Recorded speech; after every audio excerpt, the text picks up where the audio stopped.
ஸ்ரீராம ராம ராமேதி ரமே ராமே மனோரமே சஹஸ்ரநாம தத்துல்யம் ராமநாம வரானனே. ஸ்ரீராமர் எழுந்துருளி இருக்கும் இந்த சன்னிதானத்தில் ராமாயணத்தில் ஆங்காங்கு செய்யப்பட்ட உபதேசங்கள், அதிலிருந்து நமக்கு கிடைக்கக்கூடிய சுவையான அர்த்தங்கள், பயன்படக்கூடிய அர்த்தங்கள், அதில் ஒரு சிலவற்றை விண்ணப்பம் பண்ணுகிறேன். உபதேசம்னு சொன்னாலே அறிந்தவர் ஒருத்தர், அறியாதவருக்கு செய்வது உபதேசம். அல்லது இவரும் தெரிந்தவராக இருக்கலாம், அவரும் புரிந்தவராக இருக்கலாம். ஆனால் அந்த சந்தர்ப்பத்துக்கு எது வேணுமோ அது அடுத்தவருக்கு தெரியாமல் இருக்கும். எல்லா வகையாலும் அறியாதவர்களுக்கு தான் உபதேசம்னு வைத்துக் கொள்ளக்கூடாது. அப்படி இருந்துட்டா பல உபதேசங்கள் நமக்கு கிடைக்காமலே போகும். இவர் தான் படித்தவராயிட்ட வயசானவராயிட்டேன்னு சொல்லவே வரமாட்டார்கள். என்ன படித்து என்ன அனுபவம் இருந்தாலும் அந்த சந்தர்ப்பத்தில் அந்த விஷயத்தில் நமக்கு தெரியாமல் போகலாம். இன்னொன்னும் நடக்கும். அந்த சந்தர்ப்பத்தில் எப்படி செய்ய வேணும்னு கூட நமக்கு தெரிந்திருக்கும். ஆனால் அந்த சந்தர்ப்பத்தில் சிக்கி கொண்டிருக்கிற நம்மாலே இதை நம்மால் பண்ண முடியாது ஒரு மன தளர்ச்சி ஏற்பட்டுவிடும். அந்த சமயத்திலும் உபதேசம் பயன்படும். அப்ப ஒவ்வொரு படியா பார்த்தால் அறியாதவருக்கு உபதேசம், அறிந்திருந்தாலும் இந்த விஷயத்தில் அனுபவம் இல்லாதவருக்கு உபதேசம், அனுபவம் இருந்தாலும் அந்த சந்தர்ப்பத்தில் தெரியாமல் போகலாம், அதற்காக உபதேசம், சந்தர்ப்பத்தில் தெரிந்திருந்தாலும் என்னுடைய நிலை, அப்ப இருக்கக்கூடிய சிக்கல், அந்த சூழ்நிலை மனத்தை தளர்வடைய செய்யலாம், அதற்காக ஒருத்தர் எடுத்து சொல்லியாக வேண்டும். சொல்லுபவர்கள் எல்லாம் கண்டிப்பா அறியாதவர்களை காட்டி சிறந்தவர்கள் தான் வைத்துக் கொள்ளக்கூடாது. சில சமயத்தில் நமக்கு சமமானவர்கள் கூட நமக்கு உபதேசிப்பார்கள். சில இடங்கள்ல நம்ம விட அறியாதவர்கள் கூட உபதேசிப்பார்கள். நமக்கு உடனே இவா சொல்றத நாம கேட்கணுமா என்று நினைத்து கொண்டு அந்த விஷயத்தையே மொத்தமாக தள்ளிவிட பார்ப்போம். அப்படி செய்ய முடியாது. அவருக்கு மனத்தளர்ச்சி இல்லாத இருக்கலாம், அந்த சந்தர்ப்பத்தில் சிக்கல் இல்லாத இருக்கலாம், அந்த சந்தர்ப்பத்தை போல அவர் வாழ்க்கையில வேறொரு சந்தர்ப்பத்தை பார்த்திருக்கலாம். இதெல்லாம் இருந்ததுன்னா அவர் சொல்ற நல்லதை ஏற்றுக்கொண்டுதான் ஆக வேண்டும். ஆக மொத்தத்தில் திறந்த உள்ளத்தோடு கேட்டோம்னால் உபதேசங்கள் பயன் தரும். இவருக்கு என்ன தெரியும், நமக்கு என்ன தெரியாதுங்கிற எண்ணத்தோட கேட்டால் எந்த உபதேசமுமே பயன் கொடுக்காது. ராமர் உபதேசம் பண்ணால் கேட்டுக்கொள்வேன், ஹனுமார் உபதேசம் பண்ணா கேட்டுக்கொள்வேன், தார உபதேசம் பண்ணா கேட்டுக்கோமா, மந்தோதரி உபதேசம் பண்ணால் கேட்டுக்கொள்ளலாமா, சூர்பனகை உபதேசம் பண்ணால் கேட்டுக்கொள்ளலாமானால் கூடாதுன்னு சொல்லுவோம். அப்படி பார்த்தா மாரீச்சனுடைய உபதேசம், கும்பகர்ணனுடைய உபதேசம், மால்யவானுடைய உபதேசம், சுகசாரணர்களுடைய உபதேசம், இவர்களெல்லாம் நிறைய உபதேசம் பண்ணியிருக்கார்கள். இவர்களெல்லாம் அப்படியே நல்லவர்களா? சின்ன வயசு, ராமனுக்கு வயசு 12. மாரீச்சன் அப்பவே சண்டைக்கு வந்தார். யாக சம்ரட்சணத்தின் போது ராமன் முதல் முறையா மாரீச்சனை சந்திக்கிறார். ரட்சணத்தை, யாகத்தை அழிக்கிறதுக்கு தான் அவர் வந்தார்.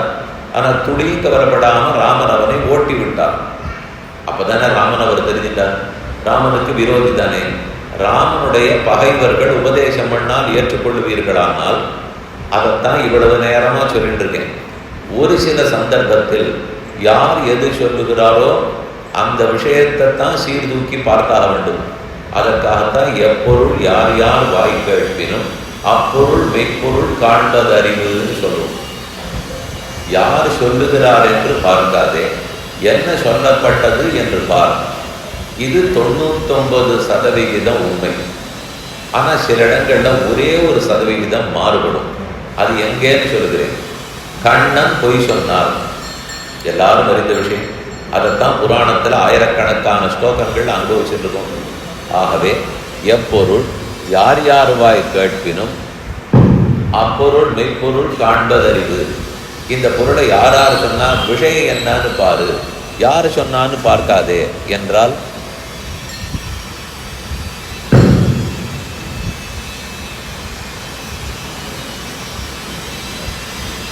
அப்ப என்ன ஆயிடும்? இந்த இடத்துல யார் சொன்னான்னு பார்க்கணுமா, எது சொல்லப்பட்டதுன்னு பார்க்கணுமா? கண்ணன் சொல்லியிருக்கிறார், பொய் சொல்லப்பட்டது, விஷயத்தை தானே பார்க்கணும். யார் சொன்னார்னு பார்க்காதே, விஷயத்தை பாரு, அவர் சொன்ன பொய்யை ஏற்றுக்கொள் இப்படின்னு ஒரு சாரார் சொல்லலாம். அவர் பொய்யே சொல்லியிருந்தாலும் சொன்னது அவராக இருக்கிறபடியாலே கண்டிப்பாக ஏற்றுக்கொள். அதே கண்ணன் தான் கீதையை உபதேசிக்கிறார். எந்த கண்ணன் சிறு வயதில் பொய் சொன்னாரோ அதே கண்ணன் வயசான பிற்பாடு கீதை உபதேசித்தால் அந்த பொய்யும் இதுவும் ஒன்றுன்னு வச்சுக்கிறதா, இல்லை இந்த கீதையை போல அந்த பொய்யை எடுத்துக்கொள்வதா? ஆகவே பகவான் வரும்போது மட்டும் அவர் சொன்னார்னு பார்க்கணும், என்ன சொன்னார்னு பார்க்கக்கூடாது. பாக்கி எல்லாருதா இருந்தாலும் யார் சொன்னார்னு பார்க்க தேவையில்லை, என்ன சொல்லப்பட்டதுன்னு தான் பார்க்க வேண்டும். ஆச்சாரியன், பரம பக்தர்கள், பாகவதர்கள், பகவான் இவர்களெல்லாம் நமக்கு ஒன்று சொல்றார்கள்னால் அது என்ன ஏதுங்கிறது முக்கியம் இல்லை. அவர்கள் சொல்லியிருக்கார்கள், ரொம்ப பெரியவர்கள். மற்றபடி அவர்களும் தங்களுடைய ஆசைக்காக எதையும் பேசுகிறவர்களே இல்லை. சாஸ்திரம் என்ன சொல்லித்தோ அதன்படிக்குத்தான் பேசுவார்கள். அப்படி இருக்கிறவர்கள் சொல்லும்போது நமக்கு அது கொஞ்சம் கசப்பாக இருந்தாலும் அந்த விஷயத்தை ஏற்றுக்கொண்டு தான் ஆக வேண்டும். அப்பிரியஸ்யது பத்தியஸ்ய பக்தா ஸ்ரோதாச்ச துர்லபகான்னு சொல்லுவார்கள். நமக்கு பிடிக்காததாக இருந்தாலும் கசப்பானதாக இருந்தாலும் அதை பற்றி கவலைப்படாமல் யார் ஒருத்தன் சொல்லுகிறானோ அப்படி சொல்றவரும் கிடைப்பது அரிது, கேட்பவர்களும் கிடைக்கவே மாட்டார்கள் என்று இந்த ஸ்லோகம் திரேதாயுகத்தில் இருக்கு, கலியுகத்தில் இல்லை. அதுக்கப்புறம் துவாபர யுகம் முடிஞ்சு கலியுகத்தில் 5126 வருஷம் முடிஞ்சு போச்சுனால் அந்த ஸ்லோகத்தை பற்றி இப்போ பேசினா பிரயோஜனப்படுமான்னு கூட தெரியாது. திரேதாயுகத்திலே இல்லையா, எது ஒருத்தருக்கு பிடிச்சதா இருக்கும்னு சொன்னதுக்காக ஹிதமாக இருக்கணுங்கிற தேவையில்லை. ஹிதமாக சொன்னோம்னா பிடிக்கிறக்கணுங்கிற அவசியம் இல்லை. நல்ல நல்ல விஷயமா சொல்லிட்டு இருப்போம். ஆனால் அதெல்லாம் எனக்கு பிடிக்கல, போய் சொன்னால் பிடிக்கிறதுனால இருக்கும். அது திரேதாயுகத்திலேயே இருக்கும். நல்லதை இடித்துரைத்தாலும் அது அவனுக்கு கசப்பாக இருந்தாலும் சொல்ல வேண்டியது என் கடமை, நான் சொல்கிறேன் என்று சொல்கிறவனும் சொல்லணுமா? அதுக்கு தகுந்த திறந்த உள்ளத்தோட கேட்டுக்கொள்ளுபவனும் கேட்டுக்கொள்ள வேண்டும். நாம் கேட்பவர்களாய் அப்படிப்பட்டவர்களாக இருந்தால் வாசிக்க போகிற சில விஷயம்லாம் நமக்கு பயன்படும். அதனால் உள்ளம் தயாராக இருக்குமானால் நிலம் கட்டாந்தரையாட்டம் இருக்குது, கலப்பையை வச்சு உழலாம். நிறைய மழை பெஞ்சதுன்னா மெத்துன்னு ஆயிடும். அதுக்கெல்லாம் நிலம் இடம் கொடுத்தா தானே. நான் கட்டையாட்டம் இருப்பேன்னு சொல்லிட்டால் எந்த நிலத்தையும் செப்ப நட முடியாது, விதைக்கவும் முடியாது, பயிரும் விளையாது. அதனால் நம்ம மனம்தான் இந்த இரும்பு போல் வலிய நெஞ்சம். அதை கொஞ்சம் நல்ல விஷயத்தை கேட்டுக்கொள்ளுகிறேங்கிற புத்தி, திறந்த புத்தி இருந்ததுனால் விதைக்கலாம், உழலாம், எரு போடலாம், நல்ல பயிர் கிடைக்க அக்காரடிச்சல் பண்ணி சாப்பிடலாம், எல்லாமே செய்யலாம். அதுக்கு முதல்ல என் மனசை திறந்து வச்சுருந்தா தானே. கேள்விகள் நிறையா கேட்போம், அதுக்கு பதில் கிடைத்த பிற்பாடு அதன்படி நடப்பதற்கு தயாராக இருந்தால் கேள்வி கேட்கணும்.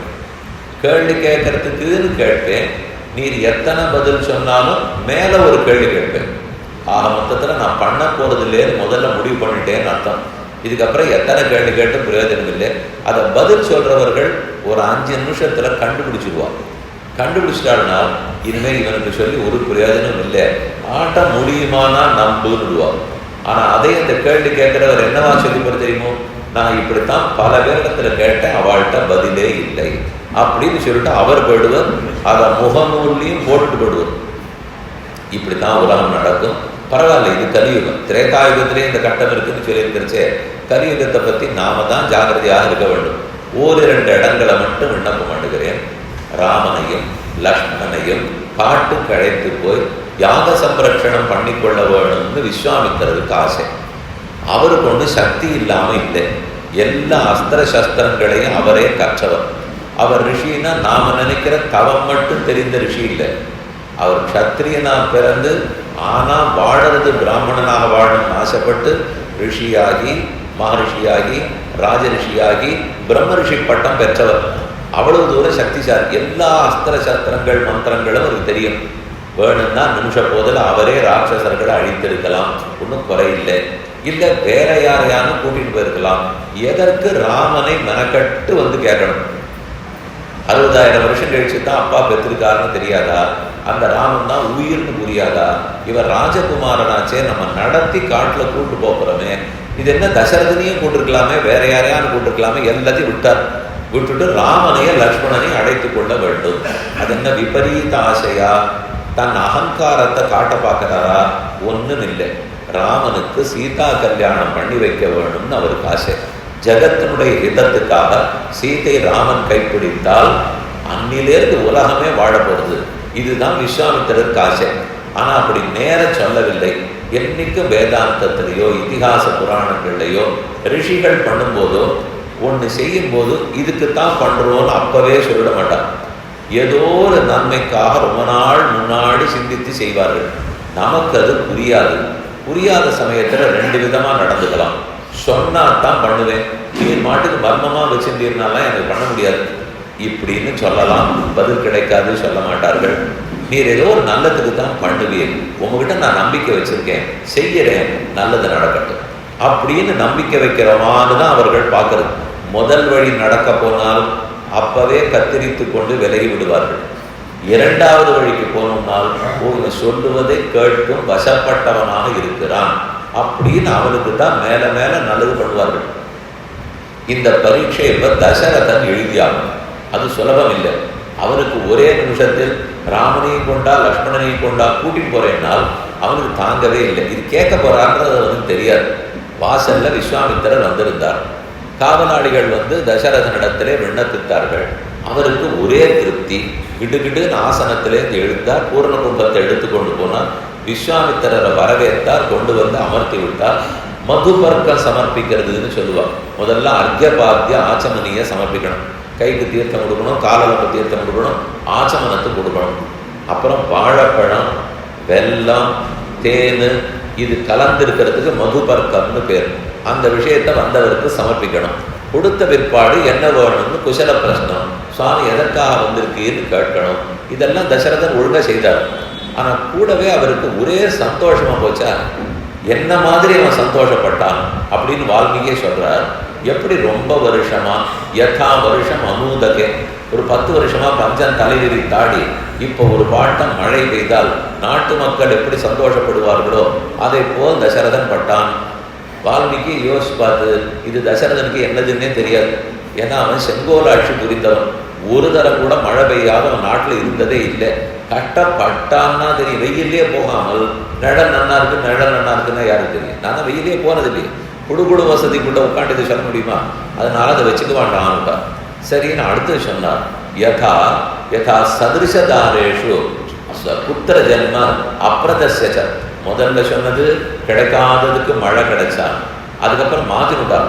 ரொம்ப நாளா புத்திர பேரு இல்லாமல் ஒருத்தர் இருந்து இப்ப குழந்தை பேரு கிடைக்குமானால் அவன் எவ்வளவு சந்தோஷப்படுவானோ, விஸ்வாமித்திரர் வந்ததற்கு அத்தனை சந்தோஷப்பட்டார்னா இது நியாயம்.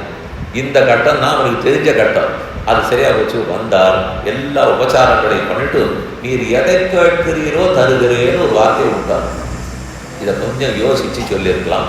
என்ன வேணுமோ எனக்குட்பட்டதாக தர்மத்துக்குட்பட்டதாக செய்கிறேன். இப்படித்தான் ராஜாவா இருந்தாலும் சொல்லணும். நமக்கு இருந்த ஆனந்தத்திலே திடீர்னு சரின்னு ஒத்துட்டார். விஸ்வாமித்திரர் சட்டுன்னு கேட்டார். கரிய செம்மல் ஒருத்தனை தருகி, உன்னுடைய குழந்தைகளுக்குள்ளே கருப்பு பிள்ளைகள் 2 பேர், 2 பேர்ல ஒரு கருப்பு பிள்ளையை கொடு. ராமனும் பரதனும் 2 பேரும் கருப்பு பிள்ளைகள், லக்ஷ்மணனும் சத்ருகனும் சகப்பு பிள்ளைகள். அதுல 2 பேர்ல ஒருத்தரை கேட்கிறார். பரதன் இவருக்கு வேண்டாம். அதனாலதான் கரிய செம்மல் ஒருத்தனை தருதி, அந்த கருப்பு பிள்ளையை கொடுன்னு முதல்ல கேட்டார். லக்ஷ்மணன் அவர் கேட்கவே இல்லை. அவர் கேட்டது ராமனை மட்டும்தான். ஆனா கடைசியில தனியா ராமனை அனுப்ப முடியாதுங்கிறதுக்காக தசரதன் தான் லக்ஷ்மணனோட கூட சேர்த்து அனுப்பிச்சு வச்சார். உண்மையில தசரதனுக்கு அனுப்புறதுக்கு பிரியமே இல்லை. நேரம் மறுத்து விட்டார். அதுக்கு என்னென்னமோ காரணங்கள்லாம் சொல்ல ஆரம்பித்தார். ஊனஷோடச வருஷா மே ராம ராஜீவலோச்சனா ந யுத்த யோக்கியதாமஸ்ய பஷ்யாமி சகராட்சசை. என் ராமனுக்கு இன்னும் 16 வயசு ஆகலை, அதனால உன்னோட அனுபவிக்க மாட்டேன்னா. விஸ்வாமித்தர் 16 ஆகாட்டா என்ன, உன் பிள்ளைக்கு என்ன வயசுன்னா 12 வயசு. 12 வயசு தான் என் பிள்ளைக்கு ஆறுதுன்னு சொல்ல வேண்டியவர் 16 ஆகவில்லைன்னா ஏன் அப்படி சொல்லணும்? 12 ஆறுதுன்னு சொல்லிவிடா, 16 ஆகலைன்னு சொல்லிவிடா. சம்ஸ்கிருதத்தில் ஊனான குறவுன்னு அர்த்தம், ஊனஷோடசனா 16க்கு குறவுன்னு அர்த்தம். 15 இருக்கட்டும், 15.75 இருக்கட்டும், 15 இருக்கட்டும். 4 வருஷம் குறவையா ஒருத்தர் 16க்கு குறவுன்னு சொல்லுவார். அதுக்கு இவர் சொல்றவர் 13க்கு குறவுன்னு சொல்லியிருந்தா கூட தேவையில்லை. அதை விடுத்து ஏன் 16க்கு குறவுங்கிறார்? ராஜதர்மத்தின்படி ஒரு பிள்ளையை சண்டைக்கு அனுப்பணும்னா 16 ஆகணுமா. அது ஆலயம் பிள்ளைக்குன்னு சொல்றதுதான் அவருக்கு கருத்து. அதனால அது 12 சொன்னா அது கிடைக்காது, 16 சொன்னா தான் அந்த சட்டத்தை உணர்த்த முடியும். அதனால 16 கூட என் பிள்ளைக்கு ஆகலை. வேற அவனுக்கு சாயங்காலமானா தூங்கி போடுவான், ரொம்ப சின்ன பிள்ளை. நீரானா ராட்சசர்களோட சண்டை போட கூப்பிடுறேன், ராட்சசர்களுக்கு ராத்திரியில தான் பலம், என் பிள்ளைக்கு சாயங்காலமானா தூக்கம் வந்துடும். அதனால இவன் அந்த சண்டை போடுறதுக்கு தகுதியானவனே இல்லை. வேலைக்கு 60,000 வருஷம் கழிச்சு நான் பெற்றிருக்கேன், விட்டு பிரிந்து என்னால் உயிர் வாழவே முடியாது. ஒன்று செய்யுமே, அவனை விட நான் தான் சண்டை போடுவேன். தேவர்களுக்கு அசுரர்களுக்கு நான் தான் இத்தனை நாள் ஜெயிச்சு கொடுத்துருக்கேன். நான் வரேன், உங்க யுத்தத்தை என்னவோ ரட்சணத்தை நான் பண்ணித்தரேன்னால் மொத்தமாக ஒத்துக்க மாட்டேன்றாரு. நீ என்ன வர்றது எனக்கு பண்ண தெரியாதான்னு ஆரம்பித்தான். நானே தாராளமாக என் பாட்டை பார்த்துட்டு இருப்பேன், ஏதோ ஒரு காரணத்துக்காகத்தான் ஒரு பிள்ளையை கூப்பிட்டுருக்கேன். இன்னொன்று சொல்கிறேன், நான் தவத்தை மேற்கொண்டு இருக்கிறபடியால், விரதம் எடுத்து கொண்டிருக்கிறபடியால் சண்டையிடுவதற்கு முடியாது, சாபமிடுவதற்கும் முடியாது. நான் விரதத்தில் தீட்சித்தனா இருக்கேன், வில்லை எடுத்து சண்டை போடவும் முடியாது. வேண்டாமே சாபம் போட்டுடலாம் என்னால், அதையும் பண்ண முடியாது. நான் சாபம் பண்ணால் விரத பங்கம் ஏற்படும், அப்போ யஜ்ஞம் தடுக்கப்படும். அதுக்காகத்தான் உன் பிள்ளையை கூப்பிடுறேன். எத்தனை வாதாடி பார்த்தாலும் தசரதன் அனுப்புவதாக இல்லை. விஸ்வாமித்திரருக்கு கோபம் வந்தது. மித்யா பிரதிஜா காக்குஸ்த சுகீபவ சபாந்தவா, பொய் சத்தியம் பண்ணினாய், என்னை பார்த்த உடனே என்ன வேணும்னாலும் கொடுக்குறேன்னு சொன்னேன், சத்தியம் பொய்யா போச்சு. இக்ஷ்வாகு வம்சத்தை இதை போல யாரும் இது வரைக்கும் பேசினதே கிடையாது, நீ தான் பொய் பேசின முதல் அரசன், சௌக்கியமாரு அப்படின்னு சொல்லிவிட்டு இடத்தை விட்டு எழுந்து போக ஆரம்பிச்சுட்டார். இது வரைக்கும் வசிஷ்டர் வாயே திறக்கலை, பேசாம என்ன நடக்கிறதுன்னு பார்த்துட்டார். இவா 2 பேருக்கு எவ்வளவு பொருத்தம்னு நமக்கு நல்லா தெரியுமே. அது அவர்களுக்கு தெரிந்ததை விட முதல் நாள்லேருந்து விஸ்வாமித்திரருக்கு வசிஷ்டாச்சாரியருக்கு ஆகாது. அவர் வீட்டில் இருந்த கபிலா பசு காமதேனுவே நான் தானே ராஜா, என்னுடைய அரண்மனைக்கு எடுத்துன்னு போறேன்னு இவர் ஆசைப்பட்டார். கயத்தை பிடிச்சி இழுக்க ஆரம்பிச்சார். அப்போ வந்த சண்டை. அதுலேருந்து 2, இவர் எதை சொன்னாலும் அவர் இல்லைன்னு வரும், அவர் எதை சொன்னாலும் இவர் இல்லைன்னு வரும். இதை விஸ்வாமித்திரர் அதையும் ஒரு வாதமாகவே வச்சுட்டார். நான் ராமனுடைய வைபவத்தெல்லாம் நன்னா தெரிஞ்சு வச்சுருக்கேன், தசரதா உனக்கு அவர் வைபவம் தெரியாது, அதனால தான் உன் குழந்தைன்னு பயந்து போய் அனுப்ப மாட்டேன்னு சொல்லுகிறாய். அப்படிலாம் நினைக்காது. அகம் வேத்மி மகாத்மானம் ராமம் சத்யபராக்கிரமம் வசிஷ்டோபி மகாதேஜாக ஏச்சேமே சமுபஸ்திதாக. இந்த ஒரு விஷயம், ராமன் பிரபாவசாலி, ராமன் வீரன், அவனால் எதையும் சாதிக்க முடியும், யாராலும் அவனுக்கு ஒரு கேடும் வராது. இதெல்லாம் விஸ்வாமித்திரர் சொல்றார். சொல்லிட்டு வேணும்னு அடுத்தது சொல்றார். இது நான் மட்டும் சொல்றேன்னு நினைக்காதே, இந்த வசிஷ்டர் இது வரைக்கும் நான் சொன்னது எல்லாத்தையும் இல்லைன்னு சொன்னவர். இந்த ஒரு விஷயம் நான் இப்ப சொல்லியிருக்கேன்னா இவரை இல்லைன்னு சொல்லி பார்ப்போம். உன்னுடைய குலகுரு தானே, இந்த ஒன்றை அவரா இருந்தாலும் ஆமான்னு சொல்லி ஆகணும். இத்தனை பேர் ஒரு ராஜசபையில கூடியிருக்கிறார்களே, அத்தனை பேரும் ஒத்துக்கொள்வார்கள். வசிஷ்டோபி மகாதேஜாஹா, ஸ்லோகத்திலே வசிஷ்டா மகாதேஜான்னு சொல்லல, வசிஷ்டோபி மகாதேஜாஹா. அந்த வசிஷ்டரும் கூட, எந்த வசிஷ்டர், நான் சொன்னாலே மாட்டேன்னு சொல்ற வசிஷ்டரும் கூட இந்த விஷயத்தில் ஏற்றுக்கொண்டுதான் ஆக வேண்டும். இது வரைக்கும் பார்த்துட்டு இருந்த வசிஷ்டர் மெதுவா பேச ஆரம்பிக்கிறார். தசரதா, தரமாட்டேன்னு சொல்லாதே, உன்னுடைய பிள்ளையின் நல்லதுக்காகத்தான் விஸ்வாமித்திரர் கூறுகிறார். உன் பிள்ளைய அவரோட அனுப்பிச்சு வச்சு ஒரு வார்த்தை சொன்னான்.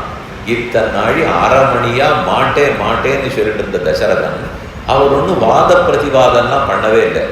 எதற்காக கூடாது கொண்டு நான் 10 காரணம் சொல்றேன், சொல்லவே இல்லை. சீதா விவாகத்துக்காக உட்கருத்தை கொண்டு அவர் கேட்கிறார், சொல்லவே இல்லை. இவருக்கு தெரியாதா? விஸ்வாமித்தருக்கு தெரிஞ்சிருந்தா தன் குலகுரு தன் சிஷ்ய பிள்ளைக்கு கல்யாணம் ஆக போகிறது நன்னா இவருக்கு தெரியும். கொஞ்ச நாளில் பொட்டி எடுத்துட்டு பிரயாணம் போகணும்னு அவருக்கு தெரியும். கல்யாண வீடு அழைக்கிறது, நம்ம தான் போய் பண்ணி வச்சாக வேண்டும். விஸ்வாமித்திரர் கல்யாணம் பண்ணி வைக்க முடியாது. இவர் தான் பிள்ளை வீட்டு குரு. அவர் பெண் வீட்டு குரு இல்லை, அது சதானந்தர். சதானந்தர் தான் ஜனகனுக்கு குலகுரு, அவர் தான் பண்ணி வைப்பார். இவர்களுக்கு வசிஷ்டாச்சாரியர் தான் பண்ணி வைக்கணும். அப்போ குறுக்க விஸ்வாமித்திரர் ஒன்றும் பண்ண முடியாதுன்னு தெரியும். இதே போல நம்ம வீட்டில் கல்யாண வயசுக்கு பெண்ணோ பிள்ளையோ இருக்குனால் கல்யாணம் பண்ணி வைக்கிறதுக்குன்னு சில சுவாமிகள் இருக்காள், அவளுக்கு முதல்ல தெரிஞ்சிடும். அவள் பேசுவாள். இந்த நாளில் அவர்களுக்கு பதில் வலைத்தளமாகிவிட்டது. முன்னாடி அவர்கள் தான் ஜாதகத்தை எடுத்துன்னு வருவாள். எனக்கு நல்ல நல்ல ஜாதகமாக வச்சுருக்கேன், நீங்கள் பார்க்குறதானா சரி, நம்மக்கிட்ட பேசுவார்கள். அவர்கிட்ட நம்ம பேசுவோம். இங்கே இருக்கிற நல்லதெல்லாம் அங்கே போய் சொல்லணும், அங்கே இருக்கிற நல்லதெல்லாம் இங்கே சொல்லணும். 2 பக்கம் கேட்டதையும் மறைக்கணும். இப்படி இருந்தால் தான் கல்யாணம் நடக்கும். இந்த நாள் அதெல்லாம் இல்லை. யாரோ கண்ணுக்கே தெரியாதவர் ஏதோ ஒரு வலையில் இருக்கார், அவர் நமக்கு எடுத்து சொல்கிறார். நாமே பார்த்துக்கிறோம், பேசிக்கிறோம், புரிஞ்சுதா இல்லையா? எதுவுமே தெரியாதப்படும். அதனால் நன்னா தெரியும், விஸ்வாமித்திரராலே தனக்கு இதற்கு மேலே பங்கு இல்லை, கொண்டு போய் ஒருத்தருக்கொத்தர் அறிமுகப்படுத்தி வைக்கிறதோட முடிஞ்சு போயிடும்னு தெரியும். இத்தனை தெரிஞ்ச வசிஷ்டாச்சாரியர் இதுவரைக்கும் சும்மா இருந்தவர் அழகா சொல்றார். ஏஷ வித்யாதிகோ லோகே தபசச்ச பராயணம் ஏஷோஸ்திரான் விவிகான் வேத்தி திரைலோக்கே ச சராச்சரே. தசரதா, இந்த விஸ்வாமித்திரரை பற்றி சாமான்யமாக நினைக்காது. உனக்கு நான் சொல்லணுங்கிற தேவையில்லை. இருந்தாலும் உனக்கு குலகுருங்கிறதுக்காக என்ன நீ மிகவும் மதிப்பாய். நான் இவரை நிறைய பரீட்சை பண்ணேனே தவிர கடைசியில் பிரம்ம ரிஷின்னு ஒத்துக்கொண்டேன். அதற்கு வேண்டி எல்லா தகுதியும் அவரிடத்தில் இருக்கிறது. இன்னும் கேட்டால் என்னை விட அஸ்திர சஸ்திரங்கள் தெரிந்தவர், ஒரு குறை இல்லாதவர், பல மந்திரங்களையும் பார்த்தவர். ஆகவே இவர் சொல்லுவதை கேள். தே சூதே அஸ்திராணி சஸ்திராணி சதம் பரமபாஸ்வரம் பஷாத் சதம் 50 சுதான்லேபே ஜயா லப்தவராவரான்னு யார் சொல்லுகிறாரோ அவர் சிறப்பானவர்னு ஒரு 10 ஸ்லோகம் கொண்டாடுறார். என்ன சொல்லியிருக்கலாம்? நான் சொல்கிறேன், நான் சிறப்பானவன், நான் உனக்கு குலகுரு, ஆகவே நீ கேள் அப்படின்னு அவர் சொல்லவே இல்லையே. ஒரு ஸ்லோகத்தில் கூட சொல்லலை. சொல்லுபவர் எவ்வளவு சிறப்பானவர்.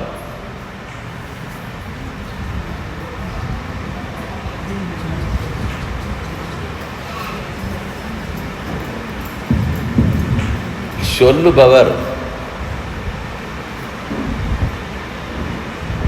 உண்மையா பார்த்தா விஸ்வாமித்திரர் சொல்றத கேட்க மாட்டேன் தசரதன் சொல்லிட்டார். வசிஷ்டர் சொன்னதுக்காகத்தான் கேட்க போகிறார். அப்ப நாம இருந்தா அந்த இடத்துல எப்படி வாதத்தை வச்சிருப்போம்? அவர் என்ன சொல்றாருன்னு பார்க்காதே, நான் சொல்றேன்.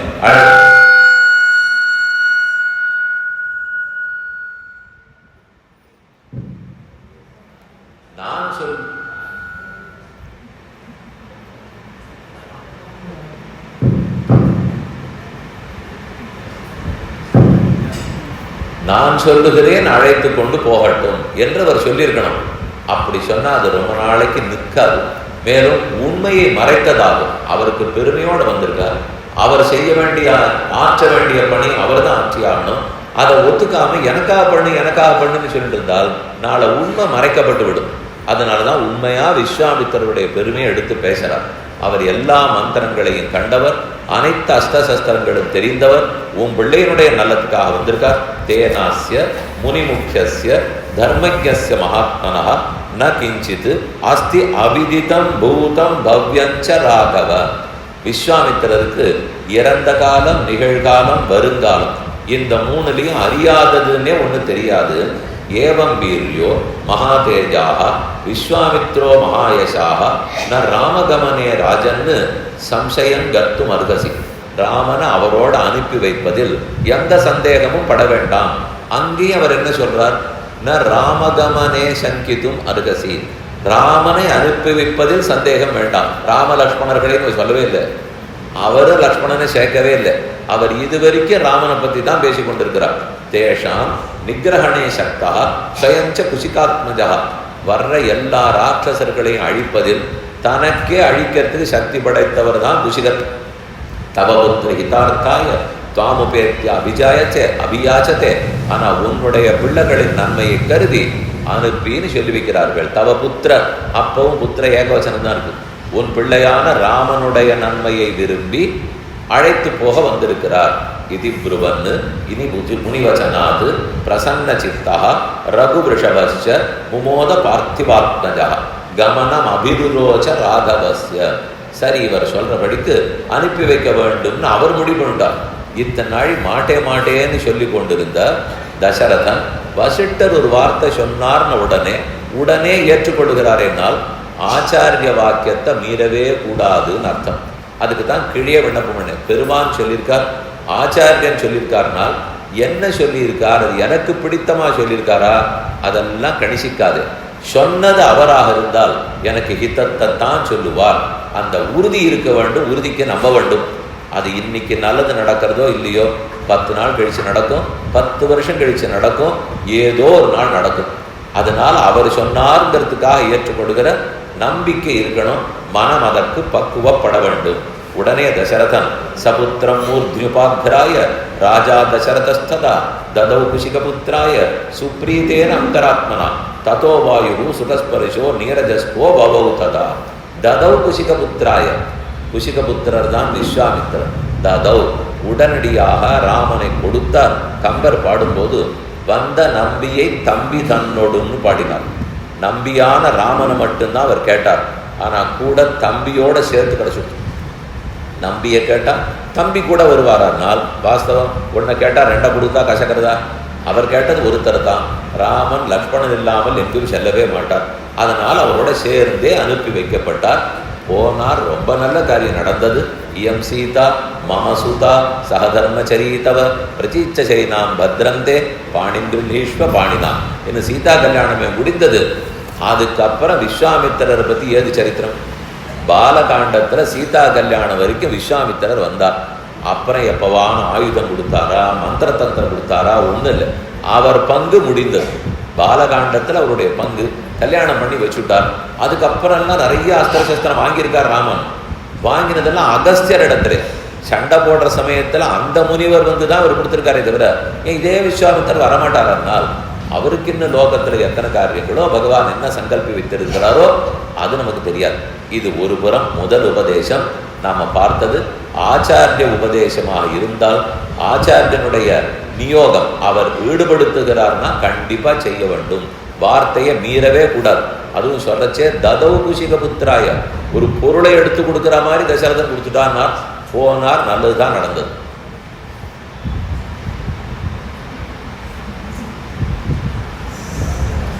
அடுத்த இடம் பார்ப்போம். சந்திஷ்ய ராமம் நிருபதிகி சோபாவின் அபிரோச்சனே கச்ச உபவாசம் காக்குஸ்தம் காரயாத்ய தபோதனம்.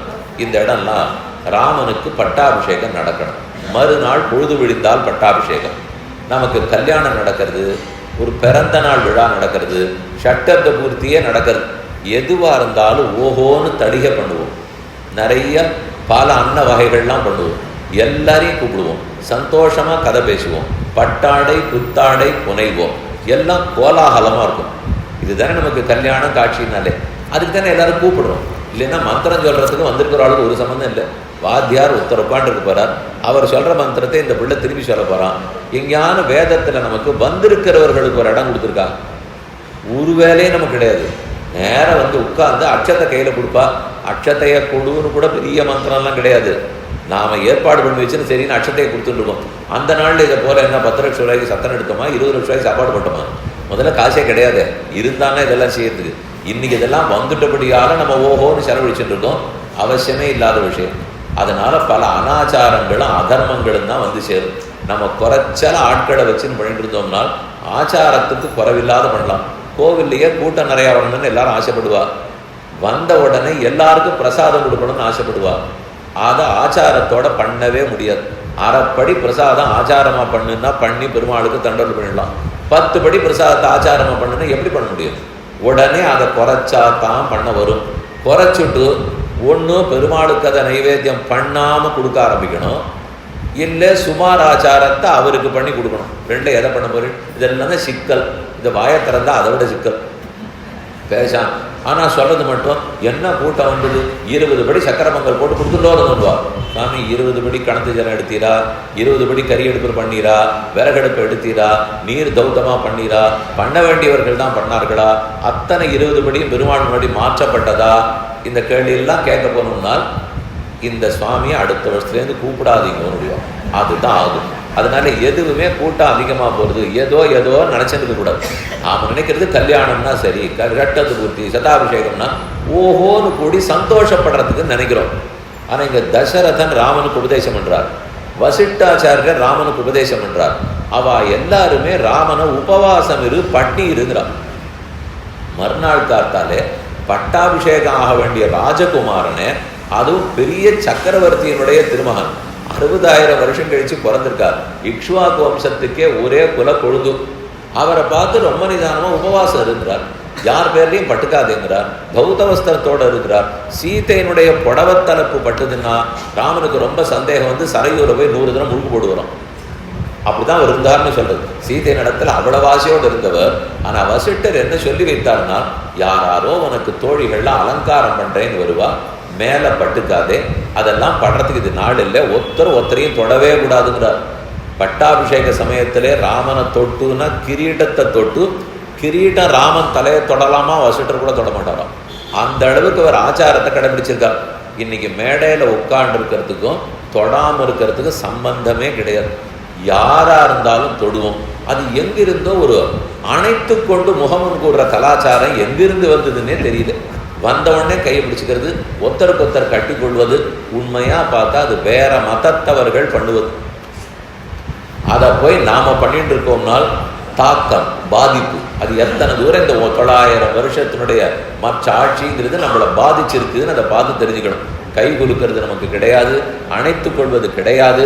இப்படின்னு சொல்லச்சேவே நீ யாரோ நான் யாரோன்னு அர்த்தம். கையை கூப்பினா நான் மாமா, நான் எனக்குரியவன் அல்லே, நீ ஒதுங்கிருன்னு அர்த்தம். ஒருத்தனை கிட்டக்கையே வரவிடாமல், அது பெண்களாக இருக்கட்டும், ஆண்களாக இருக்கட்டும், ஒதுங்கித்தான் இருக்கணும். ஆணு பெண்ணு ஒதுங்கி இருக்கணும்னு நடிகை சொல்ல வரல, ஆணே ஒதுங்கித்தான் இருக்கணும், பெண்ணே ஒதுங்கித்தான் இருக்கணும். நாம குளிச்சாச்சுனால் நம்ம விட ரொம்ப மோசமா அனாச்சாரத்தில் இருக்கிற ஒருத்தர் கூட குளிக்காம இருந்தாருனால் அப்படி இருந்தாலும் தொடக்கூடாதுதான். நாம இன்னது குளிச்சிருக்கோம், ஒரு சுவாமி தீர்த்தம் ஆடலை, ரொம்ப பெரிய வித்வான்னே வச்சுக்கோம், அவர் ஏதோ கங்கையில தீர்த்தமாட போயிட்டு இருக்கார், அடியை குளிச்சிருந்தேன்னால் அவர் என்கிட்டக்கே வரமாட்டார். ஏன்னா அவர் தொட்ட எனக்கு ஆபத்துன்னு அவருக்கு தெரியும். அதனால தள்ளித்தான் இருக்க வேண்டும். நமஸ்காரம்னு சொல்றதே தள்ளி இருக்கிறதுக்காகத்தான். இது எல்லாமே ஒரு 3 வருஷம் திடீர்னு யாரோ தலையில அடிக்கவே நம்ம புரிஞ்சுன்னு கொஞ்சம் ஒழுங்கா வராப்புல வந்தோம். 3 வருஷம் முடிஞ்சு நோய் தொற்று போச்சல்லையோ, பழையபடி எல்லாம் மாறி போச்சு. அப்போ அந்த சமயம் மட்டும் எங்களுடைய சனாதன தர்ம கலாச்சாரம் எல்லாரும் பிடித்து கொண்டு விட்டார்கள்னு ஓஹோன்னு சந்தோஷமா பேசினோம். வெளிநாட்டுக்காரர்கள்லாம் கைகூப்ப ஆரம்பிச்சுட்டான்னு வேற சொன்னோம். அப்புறம் எல்லாமே போயிடுது. நம்ம நாட்டில் நம்மளே கைகூப்ப விட்டுட்டோம்னால் அப்படின்லாம் இல்லாமல் ஒரு கல்யாணம் இருந்தால் உபவாசம் இருக்க வேண்டும், பௌத்த வஸ்திரத்தோட ஆச்சாரத்தோடு இருக்க வேண்டும், தியானத்தில் இருக்க வேணும்னு தான் இந்த இடத்துல உபதேசம் பண்ணுகிறார். புரோகிதம் சமாஹூய வசிஷ்டமிதம் அப்ரவீத் கச்ச உபவாசம் காகுஸ்தம் காரயாத்ய தபோதன ஸ்ரேயசே ராஜ்யலாபாய வத்வாசக யதவ்ரதா. பிரயத்தனத்தோடு இருக்கணும், விரதத்தோடு இருக்கணும், சீதையின் நீ சேர்ந்து விரதத்தோடு இருக்கணும். அப்புறம் சொல்றார், இந்த உபவாசம் விரதமெல்லாம் போராது, உள்ளே பகவான் ரங்கநாத பெருமாள், இன்னைக்கு இருக்கிற ரங்கநாதர் அன்னைக்கு பெரிய பெருமாளா உள்ள சேனிச்சிருந்தார். அந்த பெருமாளை 2 பேரும் போய் நாள் முழுக்க ஆராதனம் பண்ணி கொள்ளுங்கள்ன்றார். அவர்கிட்ட போய் பிரார்த்தித்துக்கோ, நாளைக்கு நீ ஆசைப்பட்ட பட்டாபிஷேகம் நன்னா நடக்கணும்னு பிரார்த்திச்சுக்கோ. ராமன் நினைச்சிருக்கார், நான் பட்டாபிஷேகம் நடக்கணும்னு ஆசைப்படலை, இவர் ஏதோ பிரார்த்திச்சுக்கோ சொல்லிட்டு இருக்காருன்னா அவர் அப்படி சொல்லவே இல்லை. பட்டாபிஷேகம் நன்னா நடக்கணும்னு பிரார்த்தி சொல்லலை, நல்லது நடக்க வேண்டும்னு பிரார்த்தித்துக் கொள்ளார். நல்லது நடக்கணும்னா தேவர்களுக்கு நல்லது நடக்கணும்னு இருக்கலாம், ராமனுக்கு நல்லது நடக்கணும்னு இருக்கலாம், கைகேயிக்கு நல்லது நடக்கணும்னு இருக்கலாம். அதனால ரொம்ப பெரியவர்கள்லாம் சொல்லும்போது ரொம்ப நமக்கு புரியாது, அதுக்குன்னு தலையை போட்டு வச்சுக்கவும் முடியாது. அவர் ஏதோ சொல்றத போங்கிற அளவில் இருக்க வேண்டியதான். பிரசன்னஸ்தே பிதா ராம யத்வம் ராஜ்யம் அவாப்ஸ்யசி உபவாசம் பவானத்ய கரோது சக சீதையா. நீயும் உபவாசம் இரு, சீதையும் உபவாசம் இருக்க வேண்டும். இன்னைக்கும் வழக்கம் வச்சிருக்கா. கல்யாணத்தின் போது பிள்ளையும் பொண்ணும் சாப்பிட முடியாது. அது நாம் ஒரு மாதிரி ஒரு ஏற்பாடு பண்ணி கார்த்தால ஏதோ ஒரு பலகாரம் மட்டும் உண்டு, அதுக்கு கூட ஒரு பிள்ளை உட்கார்ந்து சாப்பிடுவார், அவர் தோழனாக இருப்பாருங்கிறதெல்லாம் எந்த சாஸ்திர வாக்கியத்தில் இருக்குதுன்னு கேட்டால் சுமாராக தான் இருக்கும். அப்படியெல்லாம் ஒன்றும் கிடச்சிடாது. சரி, இது பட்னி தாங்காமல் ஏற்கனவே புகையாக இருக்க போகிறது, கூட்டமாக இருக்க போகிறது, கொஞ்சம் தெம்பாக இருக்கணும், 3 மணி நேரம் நிற்கணும், அதுக்காக ஆவான்னு சரி மந்திரம் சொல்கிறதுக்கு சொல்ல மாட்டா, வந்தவாடை பார்க்குறதுக்கு விடுவா. மந்திரம் சொல்கிறதுக்கு சக்தி வேணும், அதுக்கு இத்தனாடி சொல்லணும்னு கூட இருக்காது. வந்தவர்கள்லாம் கை கொடுக்க வரச்சே இவா பாட்டுக்கு ஏன்னா உட்காந்துக்க முடியுமா அப்படிங்கிறதுக்காக ஏதோ ஒரு சாப்பாடு போட்டுடுறாங்க. அதெல்லாம் வழக்கமே இல்லை. நாள் முழுக்க பட்டி கிடக்கணும். அதான் மத்தியானம் 11 மணிக்கு முடிஞ்சு போய்டுமே. நாள் கல்யாணம் 5 நாள் கல்யாணம்னா நாம் ஏதோ நாள் மத்தியானம் வந்துட்டு மறுநாள் மத்தியானம் 11 மணிக்கு முடிச்சுட்டு போய் நம்ம கொஞ்சம் நாழியாக்கி 12 மணிக்கு போய் அச்சத்தை போடலான்னு போனால் கதவு சாத்திருக்கோம். ஒத்துருமே இருக்கவே மாட்டா. வேணும்னா நம்ம பெருக்கி கூட்டி மெழுகி கொடுத்துட்டு போகலாம். அதுக்கு மட்டும்தான் அந்த பாக்கி இருக்கும். அவ்வளவு அவசரத்தில் நாள் சாயங்காலம் 3 மணிக்கு வரா. சாயங்காலமே வரவேற்பு முடிஞ்சு போச்சு. மறுநாள் கார்த்தாலே ஆச்சு. அதுக்கு மேலே பணமும் கட்டுப்படி ஆகாது. ஒவ்வொன்றும் அவ்வளோ வேலை. 24 மணி நேரத்துக்கு கொடுக்குறோன்னா அத்தோட முடிச்சிட வேண்டியதான். அதில் பாட்டு கச்சேரி வேறு வைக்கணும். இதுக்கெல்லாம் போக மந்திரத்துக்கு கொஞ்சம் நாழிகை இருந்தால் அந்த மந்திரத்தை சொல்லலாம். அக்னி காரியத்துக்கு கொஞ்சம் முடிஞ்சா செய்யலாம். இல்லவே இல்லைங்கிறார் வசிட்டாச்சாரியர். ஐயா நீங்க கூட்டாதீங்க.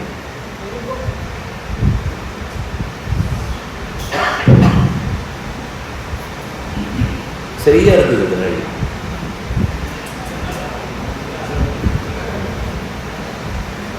உபவாசம் இது. அதே போல உள்ளே சென்று பெருமானை திருவாராதனம் பண்ணிக்கொள்னு ஜாகிரதையா சொல்றார். சகபத்யா விஷாலாட்சியா நாராயணம் உபாகமத்துன்னு அடுத்த ஸ்லோகம். ராமன் சீத்தை அழைத்து கொண்டு உள்ளே சென்று பெரிய பெருமாளுக்கு திருவாராதனம் பண்ணுகிறார். என்ன வேண்டிட்டு இருப்பார்? நான் எதுக்காக ராமனா பிறந்தோன்னே அந்த காரியம் நல்லா நடக்கணும். இன்னும் ஏன் மந்திர மேல்மாடிக்கு ஏறவே இல்லை, அவ ஏன் போய் இன்னும் கை மனசை கலக்கலை, நான் ஏன் இன்னும் காட்டுக்கு போகவே இல்லை, இதுதான் அவர் கேட்டுட்டு இருக்கணும். அவர் பட்டாபிஷேகம் நடக்கணும்னு வேண்டிட்டு இருந்தால் அது என்ன நடந்திருக்கணும். அது நடக்கவே இல்லை. இல்லை அந்த சமயத்தில் சொல்றார், அழைத்து கொண்டு உள்ளே சென்றார், திருவாராதனம் பண்ணியிருந்தார். ராத்திரி முழுக்க பல நேரம் பெருமானை தொழுது விட்டு மறுநாள் காத்தால பட்டாபிஷேகம். மொத்தமே நின்று போச்சுங்கிறது வேற விஷயம். ஆக மொத்தத்தில் என்னவா நடக்கணுங்கிறத சொல்லி கொண்டிருக்கிறார்கள். இல்லையோ நாம வீட்டில் கல்யாணம்னு வச்சிருக்கிறச்சே அதுக்கு முதல் நாள் அன்னைக்கு மறுநாள் அன்றெல்லாம் நம்ம வீட்டில் இருக்கிற பெருமாளுக்கு பூஜை ஆராதனை என்ன ஆச்சுன்னு கொஞ்சம் யோசிப்பாரு. அநேகமாக பண்ணியிருக்க மாட்டோம். முதல்ல ஊர் விட்டு ஊர் கல்யாணத்துக்கு போகிறோம். அப்படின்னு சொல்லிட்டு இருக்கிறதெல்லாம் வந்த விருந்தாளிகளை பற்றி பேசவே இல்லை. கல்யாண பொன் வீட்டுக்காரர்கள் பிள்ளை வீட்டுக்காரர்களை பற்றி சொல்லிட்டு இருக்கேன். அவர்கள்லாம் முதல் நாள் 2 நாள் முன்னாடி கிளம்பி ஊர் விட்டு ஊருக்கு போயின்னா பெருமாள். அப்போ சாலக்கிராமூர்த்தி என்னவா கையில் வச்சுருக்கிற பெருமாளை யார்கிட்டையானு கொடுத்துட்டு போகிறோமா அல்லது மூடி வச்சுட்டு போகிறோமா? நம்ம வீட்டிலேயே வாழ்நாளுக்கு ஒரு கல்யாணம் நடக்க போகிறது. ஓஹோன்னு அத்தனை பேரும் சந்தோஷமாக இருப்போம். எல்லாரும் புது வேட்டி கட்டின்னு இருப்போம். எல்லாரும் ரொம்ப நல்லா சாப்பிட போகிறோம். பல பல வத்துக்களை சாப்பிட போகிறோம். அந்த பெருமாள் பட்னி ஏன் இருந்தால் அப்போ நான் என்ன பக்தன்னே புரியாது. நம்ம வீட்டில் தான் அவர் இருக்கார். அப்போ என்னென்ன சுவாமி பண்ண சொல்கிறேன்? எங்கள் வீட்டிலே கல்யாணம் வச்சுக்கணுங்கிறீரா? அப்படிதான் என்னால் முடியும்னா அப்படின்னு இல்லை. ஏன் பெருமாளை எழுந்துருளை பண்ணிட்டு போனால் என்ன? அவர் தான் கூட வரட்டுமே. இல்லை சத்திரத்தில் போய் அவரை வைத்து கொண்டு என்ன பண்ணுவேன்? எங்கேயான அந்த ஊரில் ஒரு தெரிஞ்சவர்கள் இல்லாதப்படுவார்களா? அதுக்கு கார்த்தால 3 மணிக்கு கொஞ்சம் மெனக்கட்டாத்தான் என்ன? அப்படி எனக்கு பல பெரியவர்களை தெரியும். ஒரு 20-25 வருஷம் முன்னாடி கூட அவரவர்கள் வீட்டில் கல்யாணம் நடக்கும்போது யாரும் நேர சத்திரத்துக்கு போகவே மாட்டார்கள். போனாலும் ராத்திரி வந்துடுவார். வந்துட்டு கார்த்தால ஒரு தீர்த்தமாடி பெருமாளுக்கு திருவாராதனம் பண்ணிட்டு ஒரு சின்ன ஏதோ ஒரு கேசரி பொங்கல் ஏதோ ஒன்று. அவர் ஒன்றும் அங்கே பண்ண போகிற 50 தீபம் அவர் கேட்குறாரு. அதெல்லாம் அவர் கேட்டதே இல்லை. என்னை மறக்காமல் இருக்கியா? அவரால் தான் இந்த கல்யாணம். அவர் கூட இருந்து தான் நம்ம இல்லமே நடக்கிறதுங்கிற பக்தி ஸ்ரத்த உன்னுடைய உள்ளத்தில் இருக்கா? இவ்வளவுதான் அவர் பார்க்க போகிறார். அவர் ஓஹோன்னு 10 லட்சம் ரூபாய்க்கு எனக்கு பண்ணுன்னு சொல்ல போறார். நீ எல்லாம் செலவழிச்சுக்கோ, மறக்காம இருக்கியா? அப்படின்னா எப்படியாவது இங்கே இருக்கக்கூடிய இல்லத்தரசிகளும் சரி ஆண்களும் சரி சற்று சிந்திக்க வேண்டும். கல்யாணத்துக்கு போகிறோம், வேறு எதுக்கோ போகிறோம்னா எப்படி பெருமாளுக்கு பண்ணுவோம்? அவரை விட்டு விட்டு நாம் மட்டும் சந்தோஷப்பட்டு இருக்கக்கூடாதே. படமாட்டோம், நம்ம கூட புத்தியில் இருக்கோம். அந்த கல்யாண சத்திரத்துக்கு போன அப்புறம் அங்கே இருக்கக்கூடிய ஒரு 24 மணி நேரத்தில் 24 நிமிஷமாவது நம்ம இல்லத்தில் பெருமாளை வெறுமை விட்டு பூட்டிட்டு வந்திருக்கமேன்னு எத்தனை நிமிஷம் அவரை பற்றின சிந்தனை நமக்கு வந்திருக்கும். வரணும் இல்லையா? முகத்தை பார்த்தாலே கொஞ்சம் வருத்தமாக இருக்கணும். விட்டுட்டு வந்துட்டுமே. இதே நம்ம குழந்தைய ஒருத்தரை விட்டுட்டு வந்திருந்தாலோ, நம்ம வீட்டில் பெண்ணு பிள்ளை ஒத்தரால் வர முடியல, அவருக்கு ஏதோ உடம்பு சரியில்லைன்னு படுக்க வச்சுட்டு வந்திருந்தாலோ 10 நிமிஷத்துக்கு ஒருத்தரை கூட்டு இது நடக்கிறதுன்னு சொல்லிகிட்டே இருப்போம். கைபேசியை முன்னாடி வச்சு காட்டி என்னென்ன நடக்கிறதுன்னு அவளுக்கு போட்டு காட்டிகிட்டே இருப்போம். கடைசியில் இங்கே இருக்கிறவாளே பார்க்க மாட்டோம், அங்கே இருக்கிறவாளை பார்த்துட்டு இருப்போம். இதெல்லாம் உறவுக்காரர்கள்னு ஒன்றே பண்ண தோன்றதே. யாரால் நான் வாழ்கிறேனோ, யார் இல்லாவிட்டால் வீழ்வேனோ, அப்போ அவரை கணிசிக்க வேண்டுமா இல்லையா? அதனால தான் இந்த விஷயம் ரொம்ப முக்கியத்துவம் பெறுகிறது. வசிஷ்டாச்சாரியர் எடுத்து சொல்லும்போது, ராமா உபவாசம் இரு, யார் மேலையும் பட்டுக்கொள்ளாதே, ஆச்சாரத்தோட இரு, திருவாராதனத்தை அன்னைக்கு கூட விடாதேங்கிறார். காலங்காலத்தால திருவாராதனம் பண்ணிட்டு பட்டாபிஷேகத்துக்கு போகிறார். அதெல்லாம் இந்த உபதேசத்திலேயும் தெரிஞ்சுக்க வேண்டியது. உபவாசம் பவானந்தியம் கரோது சக சீதையா விவேஷ அந்தப்புரம் ராஜா சிம்ஹோ கிர்யுகாமிவர் அப்படின்னு தசரதன் உபதேசிக்கிறார், வசிஷ்டாச்சாரியர் உபதேசிக்கிறார். சீதையோட சேர்ந்து ராமன் பூஜித்தார். கதே புரோஹிதே ராம ஸ்நாதோ நியதமானசா சகபத்யா விஷாலாட்சியா நாராயணம் உபாகமது அயோத்தியாம் பூரயாமாச தூர்யகோஷோனுதாதிதா கிருதோபவாசந்து ததா வைதேகியா சக ராகவம். வைதேகியோட சேர்த்து ராகவன் பட்டினி கிடந்தால் இதுக்கு என்ன தோணும்னா, சீதைக்கு என்ன தோணுது? ஆண்கள் பண்ண வேண்டியது, நான் ஏன் பட்டினி இருக்கணும்? இது பல பெண்களுக்கு இந்த கேள்வி வந்துடும். அப்படியே திருட்டுனாலும் அவருக்கு தானே, பட்டினினாலும் அவருக்கு தானே, ஒரு சிராத்தம் நடக்கிறதுனா எனக்கு என்ன வேலை, அவர் பட்டினி இருக்கணும் உபவாசம் இருக்கணும்னா எனக்கு என்ன வேலை, இப்படின்னெல்லாம் தோணிட்டு இருக்கும். அப்படி நினைக்கவே கூடாது. பெருமானும் பிராட்டியும் சேர்த்து தான் நம்ம ரட்சிக்கிறார்கள். அதை போல் ஆராதனம் புருஷனும் பெண்ணும் சேர்த்து தான் பண்ணி ஆக வேண்டும். இவனுக்கு எத்தனை உரிமையும் பொறுப்பும் இருக்கிறதோ அவளுக்கு அதே உரிமையும் பொறுப்பும் உள்ளது. இவர் பட்னின்னா அவ பட்னி, அவ பட்னின்னா இவர் பட்டினி. எத்தனையோ வீட்டில் ஒவ்வொரு வீட்டிலையும் ஒரு 3 நாளாவது அந்த புருஷன் தலையை பண்ணி தான் ஆகணும். இங்கே ஆண்கள்லாம் தலையை பண்ணிக்க தெரிஞ்சுக்கணுமா வேண்டாமா? பெண்கள் தான் கரண்டி பிடிக்கிறவர்களாக இருக்கணுமா? ஆண்களுக்கு தெரிய வேண்டாமா? அப்படி யாரும் சொல்லவே இல்லை. இதெல்லாம் ஏதோ சமீபத்தில் வந்த பேச்சு. அந்த நாளில் எல்லா புருஷர்களும் தளிகை தெரிஞ்சு பண்ணவாதான். காய்கறி திருத்தறதுக்கு தெரிந்தவர்கள் தான். எந்த ஒத்தாசையும் பண்ண ஜலம் தூக்கி கொண்டு கொள்ள வேண்டாமா? கொட்டுறது புருஷனோட வேலை, காய்கறி திருத்துறது புருஷனோட வேலை, பாத்திர சுத்தி பண்ண வேண்டியது புருஷனோட வேலை. ஏற்றி இறக்கி பக்குவமாக பெருமாளுடைய பவளத்துக்கு அமுது போச்சான்னு பார்க்கறது தான் அந்த ஸ்திரீ நாரிமணியினுடைய வேலை. திருவாராதனத்தை இவர் தான் பண்ணி ஆகணும். இதெல்லாம் இப்படி தான் இருந்தது. நடுவில் ஒரு புஸ்தகத்தினுடைய ஆதாரம் இல்லாமல் யாரோ எத்தையோ கிளப்பி விட இதுதான் சனாதன தர்மம் முதிரே ஊதிடுவார். எனக்கு தெரியாத எத்தையோ நடந்துடுறோம். அப்படிலாம் இல்லை.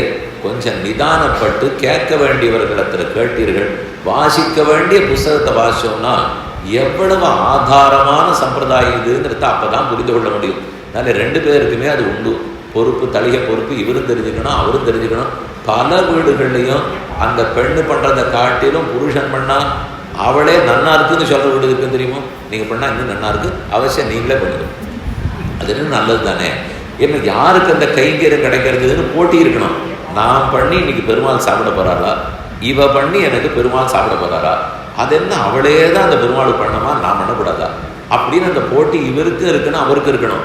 அதனால தான் ராமன் திருவாராதனம் பண்ண போகிறான்னு சொல்லலை, சகபத்னியா விஷாலாட்சியா நாராயணம் உபாகமம். சீதையோட சேர்ந்த, சீதைக்கு விஷாலாட்சின்னு அந்த பேர் கொடுத்துருக்காரு. பொதுவாக சீவைட்ட சம்பிரதாயத்தில் விஷாலாட்சின்னு பேர் வைக்க மாட்டான். ஸ்மார்ட் சம்பிரதாயத்தில் தான் விஷாலாட்சின்னு இருக்கும். ஆனால் இந்த இடத்துல விஷாலாட்சின்னு இருப்பாருங்க. அப்படின்னா கண்ணு அகலமானவளம், விசாலமான அக்ஷம், விசாலமான கண்ணு படைத்தவள். ராமன் இவ்வளவு திருவாராதனம் பண்ணச்சேவும் சீதை அந்த பெரிய பெருமாளை பார்க்கவே மாட்டாளாம். உள்ள இருக்கிற பெருமாளுக்கு தானே ஆராதனை பண்ணிருக்காரு. சீதை அவரை பார்க்காமல் ராமனையே வெச்ச கண் வாங்காமல் பார்த்து என்னமா அர்க்கியம் சமர்ப்பிக்கிறார், என்ன அழகா பாத்தியம் சமர்ப்பிக்கிறார், என்னமா புஷ்பம் சமர்ப்பிக்கிறார், எப்படி தூப தீபஹாரத்தி சமைக்கிறான் பார்த்து பார்த்து அவரை பார்த்து பார்த்து கண்ணு அகலமாக படுத்தான்.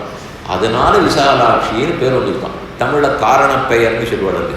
நிஜமாவே அவரை பார்த்து பார்த்து கண் அகன்றது, அதனால விஷாலாட்சி.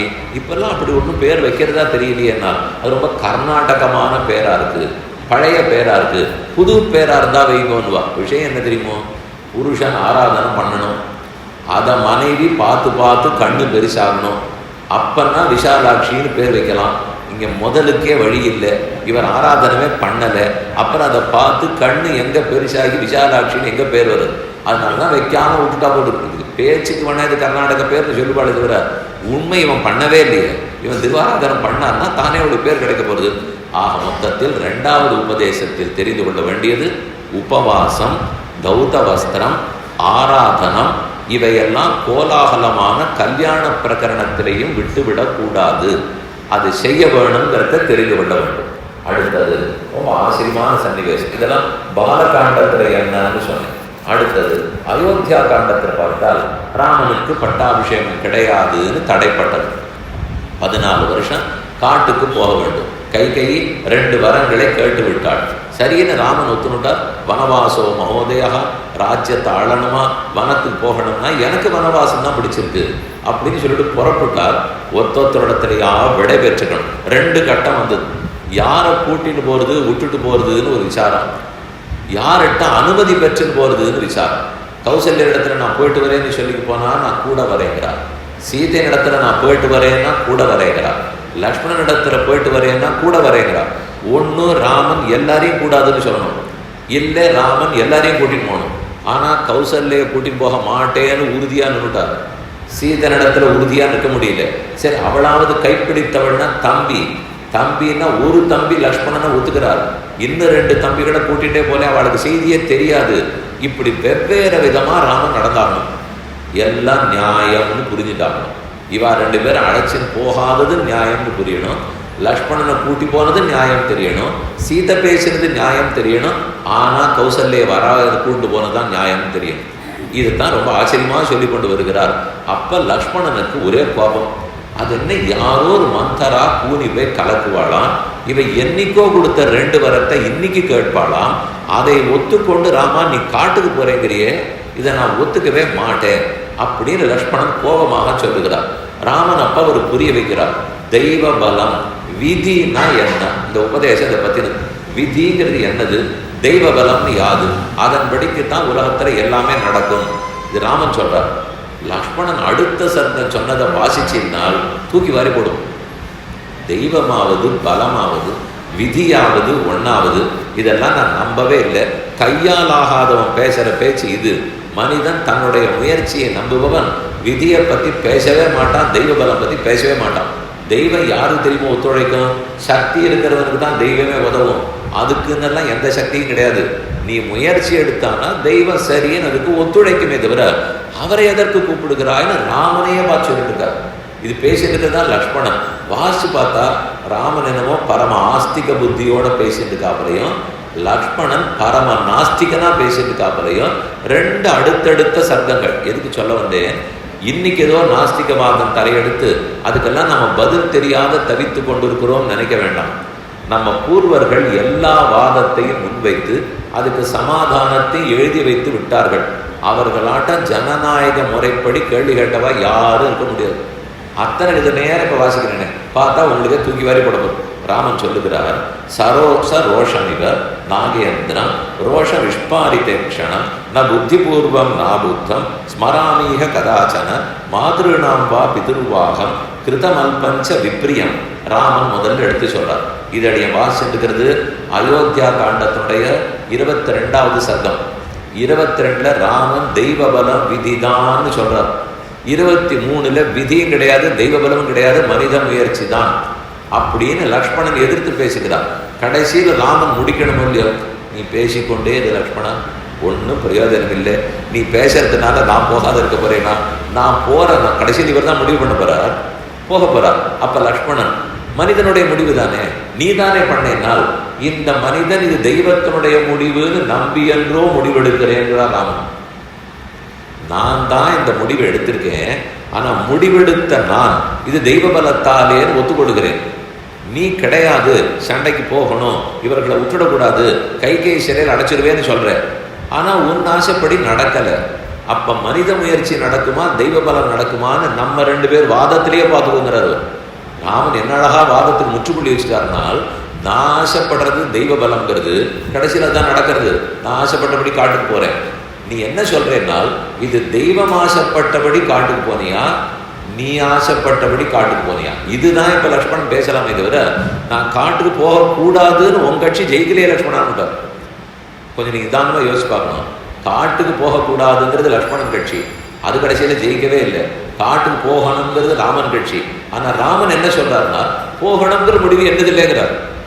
கடைசி பட்சம் போகணுங்கிற முடிவு தன்னுதுன்னா கூட லக்ஷ்மணன் பேசாம இருந்திருப்பான், கிடையாதுங்கிறார். அது தெய்வ பலத்தாலே தெய்வ சங்கல்பத்தால போகணும் இருக்கு, ஆகவே போய்த்தான் தீர்வு. இதுதான் இந்த 2 சர்க்கம். இது அடைய எத்தனை நாள் இந்த 2 சர்க்கத்தை வாசிச்சு சொல்லிட்டு இருந்தாலும் நமக்கு இந்த கேள்வி இருந்துட்டே இருக்கும். நம்ம வாழ்க்கையில எல்லாம் நம்ம முயற்சியால நடக்கிறதா, இல்ல தெய்வ பலத்தால நடக்கிறதா, கர்மத்தால நடக்கிறதா, காலத்தால நடக்கிறதா? 4 இருக்கலாம். தெய்வத்தின் அருளால நடக்கும், கர்மங்களால நடக்கும், காலம் கனிந்தா நடக்கும், என் முயற்சி இருந்தா தான் நடக்கும். இந்த 4ம் என்னென்ன விகிதாச்சாரத்தில் இருக்கும்லாம் நமக்கு தெரியாது. எந்த சந்தர்ப்பத்தில் அது பயன்படுங்கிறதும் தெரியாது. திடீர்னு பெருமாள் பேசாம இருந்துருவார், அவன் என்ன பண்றான் பார்ப்போன்னு இருப்பார். திடீர்னு காலத்தின் கையில விட்டுடுவார். இல்லை இவன் கர்மம் ரொம்ப பிரபலமா இருக்கு, அதன் கையில இருக்குன்னு சொல்லலாம். இதற்குள்ள எதுல வேணும்னாலும் நம்ம சிக்கிக்கலாம். ஆக மொத்தத்தில் என்னவா இருந்தாலும் எல்லாத்த விட சக்திசாலி பகவான் தான். அவருங்கிறது நடக்கத்தான் போகிறது. இதனால ராமன் சொல்றார், சத்யா சத்யாபிசந்தஸ்ச நித்யம் சத்யபராக்கிரமா பரலோக பயாத் பீதா நிர்பயோஸ்தி பிதாமமா. என்னுடைய தந்தை நான் எங்கேயாவது நரக்கத்துக்கு போய்விடுவேனேன்னு பயமில்லாத ஊர் போய் சேரணும். இது ராமன் சொல்ற முதல் ஆசை. இல்லைன்னா எங்க அப்பாவுக்கு பயமா போயிடும், நான் கொடுத்த வாக்கியத்தை காப்பாற்றாம நரக்கத்துக்கு போயிடுவேன் நினைத்து கொள்வார். அந்த பயத்தை நான் எங்க அப்பா இடத்துல கொடுக்கவே மாட்டேன். ஆகவே நான் காட்டுக்கு போய்த்தான் ஆகணும். அன்வகேகம் அகமிச்சாமி வனம் கந்துமி தப்புரா மம பிரவ்ராஜனாத்திய கிருதகிருத்தியான் பாத்மஜா சுதம் பரதம் அவ்வக்ரம் அபிஷேச்சயதாம் ததா.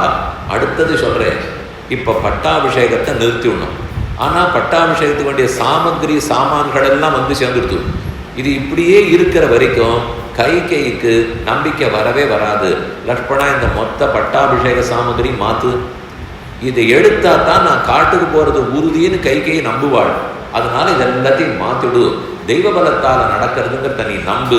புத்திகி பிரணீதா ஏனேயம் மனச்ச சுசமாகிதம் ஜானாசிகி யதா சௌமிய நம் மாத்ருஷு மமாந்தரம். நினைக்க முடியாத பலமுடைய விதி சொல்ற ஸ்லோகம். உக்ரைஹி வாக்கியைஹி ஆம் சஸ்யா நான்யத்து தெய்வாத்து சமர்த்தேய. தெய்வம் தெய்வம் அவர் சொல்றதுதான் விதி. அந்த விதிங்கிறது தெய்வ பலம். தெய்வ பலம் தான் கைய வரம் கேட்க வச்சிருக்கு நான் நினைக்கிறேன். நீ ஏதோ நானா போகிறேன்னு நினைக்கிறேன். கைய வரம் கேட்க சொல்லி தூண்டினதே அந்த தெய்வ பலம் தான். கதம் பிரகிருதி சம்பன்னா ராஜபுத்திரி ததா குணா. இல்லைன்னா யோசிப்பாரு, நேற்று வரைக்கும் நான் தான் மூத்த பிள்ளைன்னு கைகை மாதா சொல்லிட்டு இருந்தார். இன்னைக்கு திடீர்னு யாரோ ஒரு மந்தரா பேசினா கூனி சொன்னான்னு கலங்கிப்படுது. இதே கைகை தான் நம்ம ராஜாவை பிராணத்தியாக சமயத்தில் அப்புறம் காப்பாற்றி அப்ப கொடுத்து தானே 2 வரம். இதே கைகை தான் அப்பேற்பட்ட போர்ல ரட்சித்திருக்காங்க. கேகயராஜனுடைய புதல்வியா அந்த நாட்டிலேருந்து இந்த நாட்டுக்கு வந்தவள். இப்படி இருக்கிறவர் ஏதோ தலைவரி கோலமா கோப கிரகத்தில் போய் படுத்துட்டு ஒரு சாமானிய பெண்ணை போல எனக்கு இத்த கொண்டா அத்தை கொண்டா எம்பிள்ளைக்கு வேணும்னு அழறாள்னால் யோசிச்சு பத்தியா லக்ஷ்மணா, இதுல ஏதோ பெரிய விதி இருக்குன்னு அர்த்தம். ஏன்னா நேற்று வரைக்கும் இப்படி நடந்துக்கவே இல்லை. இன்னைக்கு கார்த்தால விடிஞ்சா பட்டாபிஷேகம் அது வரைக்கும் ஒத்துக்கல. இன்னைக்கு எல்லாத்தையும் மாத்திருக்கணும்னால் நீ நினைக்கிறபடி சாமானியப்பட்ட விஷயம் இல்லை. அது என்னதுன்னு லக்ஷ்மணன் கேட்கிறார். அது ராமன் சமாதானம். அது நம்மால ஆராயவே முடியாது. இந்த லோகத்துல தேவமாயாங்கிறது ரொம்ப பெரியது. அதை நம்ம சக்திக்கு உட்பட்டதில்லை. நம்ம சிறு துளியா ஒரு ஜீவனாக இருக்கிறோம். நாம போய் இதெல்லாம் உலகம் எப்படி ரட்சிக்கப்படுறதுங்கிற ரகசியம் தெரியணும்னால் பிரம்மம் அதை நமக்கு சொல்ல மாட்டார். அவர் தான் இந்த ஜெகத்தை நடத்துவார். இதை ஒத்துக்கொண்டு தான் போயாக வேண்டும். எது பெருமாளோ யாரு பகவத் அவதாரமோ அவர் சொல்லி கொண்டிருப்பது மொத்தத்தையும் நம்மால தெரிஞ்சுக்க முடியாது. நாம நினைக்கிறது எல்லாத்தையும் தெரிஞ்சு விடுவோம், நம்ம வசத்துல இருக்கு நினைத்து கொள்வோம். அப்படி இல்லை. அதனால இப்படி செய். கஷ தெய்வேன சௌமித்ரே யோர்த்து உற்சகத்தே புமான் எஸ்ய கிரகணம் கிஞ்சித் கர்மணோ அந்யத்ன திருஷ்யத்தை சுகதுக்கே பயக்ரோதோ லாபாலாபோ பவாபவோ எஸ்ய கிஞ்சித் ததா பூதம் நனு தெய்வஸ்ய கர்மதது. அது கர்மத்தின் வழி நாம போயிட்டே இருப்போம். நீச்சல் வீரர்களுக்கு ஒன்று சொல்லிக் கொடுப்பார், படபோட்டிகளுக்கு இன்னொரு விஷயம் சொல்லிக் கொடுப்பார். அப்படியே கொஞ்சம் எதிர்நீச்சல் போடணும்னு வச்சுக்கோ. ரொம்ப எதிர்நீச்சல்லாம் போடக்கூடாது. போடலாம், அதை தாண்டுற சக்தி கூட இங்கே இருக்கும். ஆனால் கொஞ்ச நாளில் தோள்பட்ட வலி கண்டுபடும். எதிர்நீச்சலே போட்டுட்டா எத்தனை நாள் என்னால் நீச்ச முடியும். அதனால் அவர்கள் என்ன பண்ணுவா, ஆற்றோட்டத்தோட போன்னு சொல்லி கொடுப்பாடுங்க. அதே போல தான் இந்த வாழ்க்கை. ஜலத்தில் எப்படி எதிர்நீச்சல் போட முடியாதோ நம்ம வாழ்க்கையில எல்லாத்தையும் எதிர்நீச்சல் போட முடியாது. நாடகத்துல என்ன காட்டுவாள்னா, எதிர்த்து நில், துணிந்து நில், தனியா தைரியமா பேசு, எல்லாத்தையும் எதிர், உனக்கு தோணினதை செய், தோணினதை பேசு.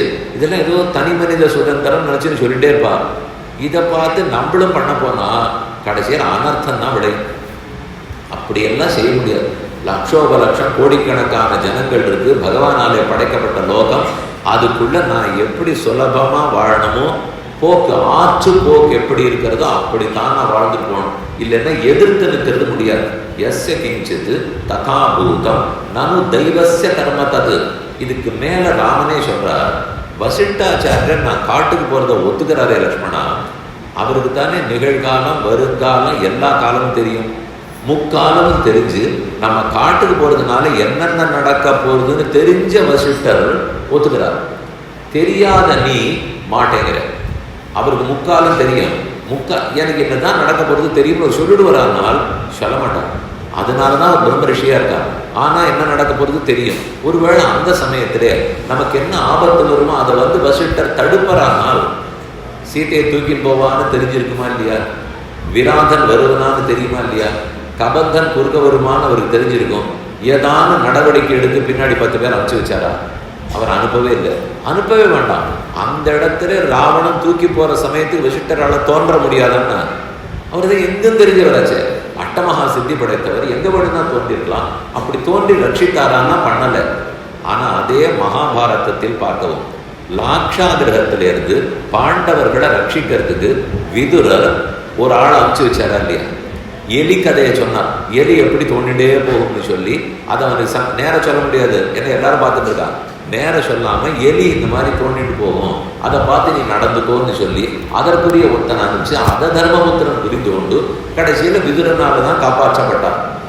இது ஏன் இவ்வளவு பெரிய மாறுதல்? வசிஷ்டாச்சாரியர் முக்காலம் உணர்ந்தவர், விதுரர் முக்காலம் உணர்ந்தவர்லாம் இல்லை. அவர் ஒன்றும் பிரம்மரிஷி இல்லை, அவர் சாமானியப்பட்டவர், பரமபக்தர். இவர் தெரிஞ்சவர் உதவ மாட்டேங்கிறார், தெரியாதவர் பார்த்து திட்டமிட்டு ரொம்ப நாளா உதவி இருக்கார். ஒன்று காலம் காரணம். கிருத்தயுகம், திரேதாயுகம், துவாபர யுகம். திரேதாயுகத்தில் அமானுஷ்யமான பலது நடக்கும், நம்ம சக்தியை மீறி இருக்கிறது நடக்கும், அதிருஷ்டங்கள் பல நடக்கும். ஆனால் காலம் மாற மாற அதிருஷ்டம் எல்லாம் திருஷ்டமா மாறிடும். எதை அதிருஷ்ட பலத்தால பண்ணிடுறோமோ, அதிருஷ்டங்கிறது கண்ணுக்கு தெரியாத விஷயம். இப்போ 2 வச்சுக்கோமே, ஒரு பாத்திரம் இருக்குது, பெருமாள் பாத்திரத்தை சுத்தி பண்ணணுமா? அந்த சுத்தி பண்ணுறதுக்கு ஒன்றும் நல்லா அதுக்கு வேண்டியதெல்லாம் போட்டு தேங்காய் மட்டை நார வச்சு தேய் நன்னா தேய்ச்சி பளபளான்னு ஆக்குறது. இது ஒரு பக்கம் பண்ணுவா. கூடவே புடிசாணி கையில் வச்சுட்டு தீர்த்தத்தை அதை சுற்றி அதற்குரிய மந்திரத்தை சொல்லி சுத்தம் பண்ணுவார். மந்திரம் சொன்னதுனால என்ன சுத்தி வரப்போகுது? அதே நன்னா போட்டு பார்க்க மட்டையில் தேய்ச்சதுனால என்ன சுத்தி வரப்போகுது? நேர் கண்ணால் பார்க்குற அழுக்கெல்லாம் போகிறதுக்கு ஒரு வழி. கண்ணுக்கு தெரியாத பல அழுக்குகள் ஒட்டி கொண்டிருக்கும், அதை போக்குவதற்கு அதிருஷ்டமான சுத்தி. இந்த 2த்துல ஒன்றை பண்ணிட்டு ஒன்றை விட்டுடுவேன்னு பிடிவாதம் பிடிக்கவே கூடாது.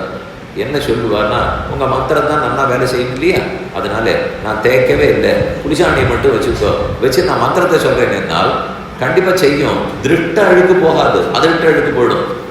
அதே நமக்கு திருஷ்ட அழுக்கு போகணும்னா இதை போட்டு தான் தேய்ச்சாலும், இதை தேய்ச்சா போறாதான், அதிருஷ்டம் போயிடாதுன்னா போகாது. இதை என்ன பண்ணி ஆகணும், அதை என்ன பண்ணி ஆகணும். இதில் அதிருஷ்டத்திலிருந்து காலம் மாற மாற திருஷ்டத்தை நோக்கி வந்து கொண்டே இருக்கும். ஆனால் அந்த காலத்தில் அதிருஷ்டத்துக்கு தான் முக்கியத்துவம் கொடுப்பார். அதனால தான் விதுரர் திருஷ்டமாக ஆள வச்சு அனுப்பிச்சு காப்பாற்றுறார். ஆனால் வசிஷ்டாச்சாரியர் அதிருஷ்டமாக என்ன உண்டோ மந்திரத்தை கொடுத்து தான் ரட்சிக்கிறார். விஸ்வாமித்திரர் கூடவே இருக்காரு, அவருக்கு தான் சண்டை போடுற எல்லா சக்தியும் இருக்கு. எதுக்கு ராமனுக்கு பலா அதிபலாங்கிற மந்திரத்தை உபதேசிக்கிறார்? இந்த மந்திரம் எப்போதும் உனக்கு நன்மை செய்யும். அவ்வளவு ஏன் அத்ரி அனசூய ஆசிரமத்துக்கு ராமன சீதை போறார், லக்ஷ்மணனும் கூட வரார். சித்திரக்கூடத்திலேருந்து கிளம்பின உடனே நடக்கிறது இது. பரதனை திரும்ப ஊருக்கு அனுப்பிச்சாச்சு. அயோத்தியா காண்டம் முடியறது.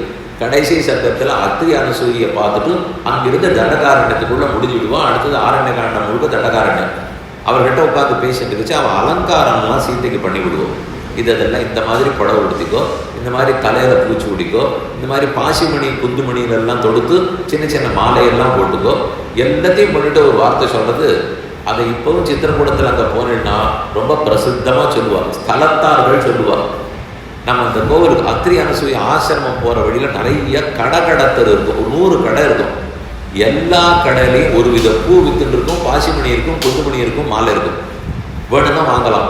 அது எதுக்குன்னா இது எல்லாத்தையும் பண்ணிட்டு அத்திரி அனுசூய சொன்னாலாம், சீதே இது எத்தனை நாள் நீ இதையே போட்டுட்டு இருந்தாலும் இந்த மணி கெடாது, உன் உடம்பு ஒன்று நாராது, உனக்கு வேற புடவை தேவையே இருக்காது. இந்த புடவையை ரொம்ப மாதம் வச்சுக்கலாம், இந்த பாசிமணி மாலையை ரொம்ப நாள் போட்டுக்கலாம், இந்த புஷ்ப மாலையை ரொம்ப நாள் அணிஞ்சிக்கலாம். சீத்தைக்கு புரியவே இல்லை, நான் ஏன் ரொம்ப நாள் போட்டுக்கணும்? அவளுக்கு தெரியல. ஆனால் அது தெரியறது அனுசூயக்கு. இதே உபயோகப்படுத்தி தான் 9 மாத காலம் 10 மாத காலம் அசோகவனத்தில் இதோட தான் சீத்தை இருந்தாள். இவை எதை கொடுத்தாலோ அதுக்கு தேவை ஏற்பட்டது. தங்கிட்ட இருந்த பட்டாடையெல்லாம் நாட்டிலே விட்டாச்சு. மாந்தோல் மறுபடி ஒன்று தான் கிடைச்சிருக்கு. உபவாச கிருஷாம் தீனான்னு ஸ்லோகம். உபவாசத்தாலே இழைத்தவளாய், தீனையாய், அபலையாய் ராமன் எப்போது வருவார்னு காத்து கொண்டிருந்தாள். 10 மாசமா அதே புடவை, 10 மாசமா அதே மாலை. இப்படிங்கிறதுக்கு தான் இப்போ மாலை வைக்கிறார். நீங்கள் போய் கேட்டு பாருங்க, ஒவ்வொரு கடைக்காரரும் இதே கதையை சொல்லுவார். எங்கள் மாதா தான் சீதைக்கு அலங்காரம் பண்ணி விட்டா, அதுதான் ரொம்ப நாளைக்கு இருக்குன்னு சொன்னாள்னால் அப்போ அவர்களுக்கு தெரிஞ்சிருக்குங்கிறதுக்காக சொல்ல வரேன்.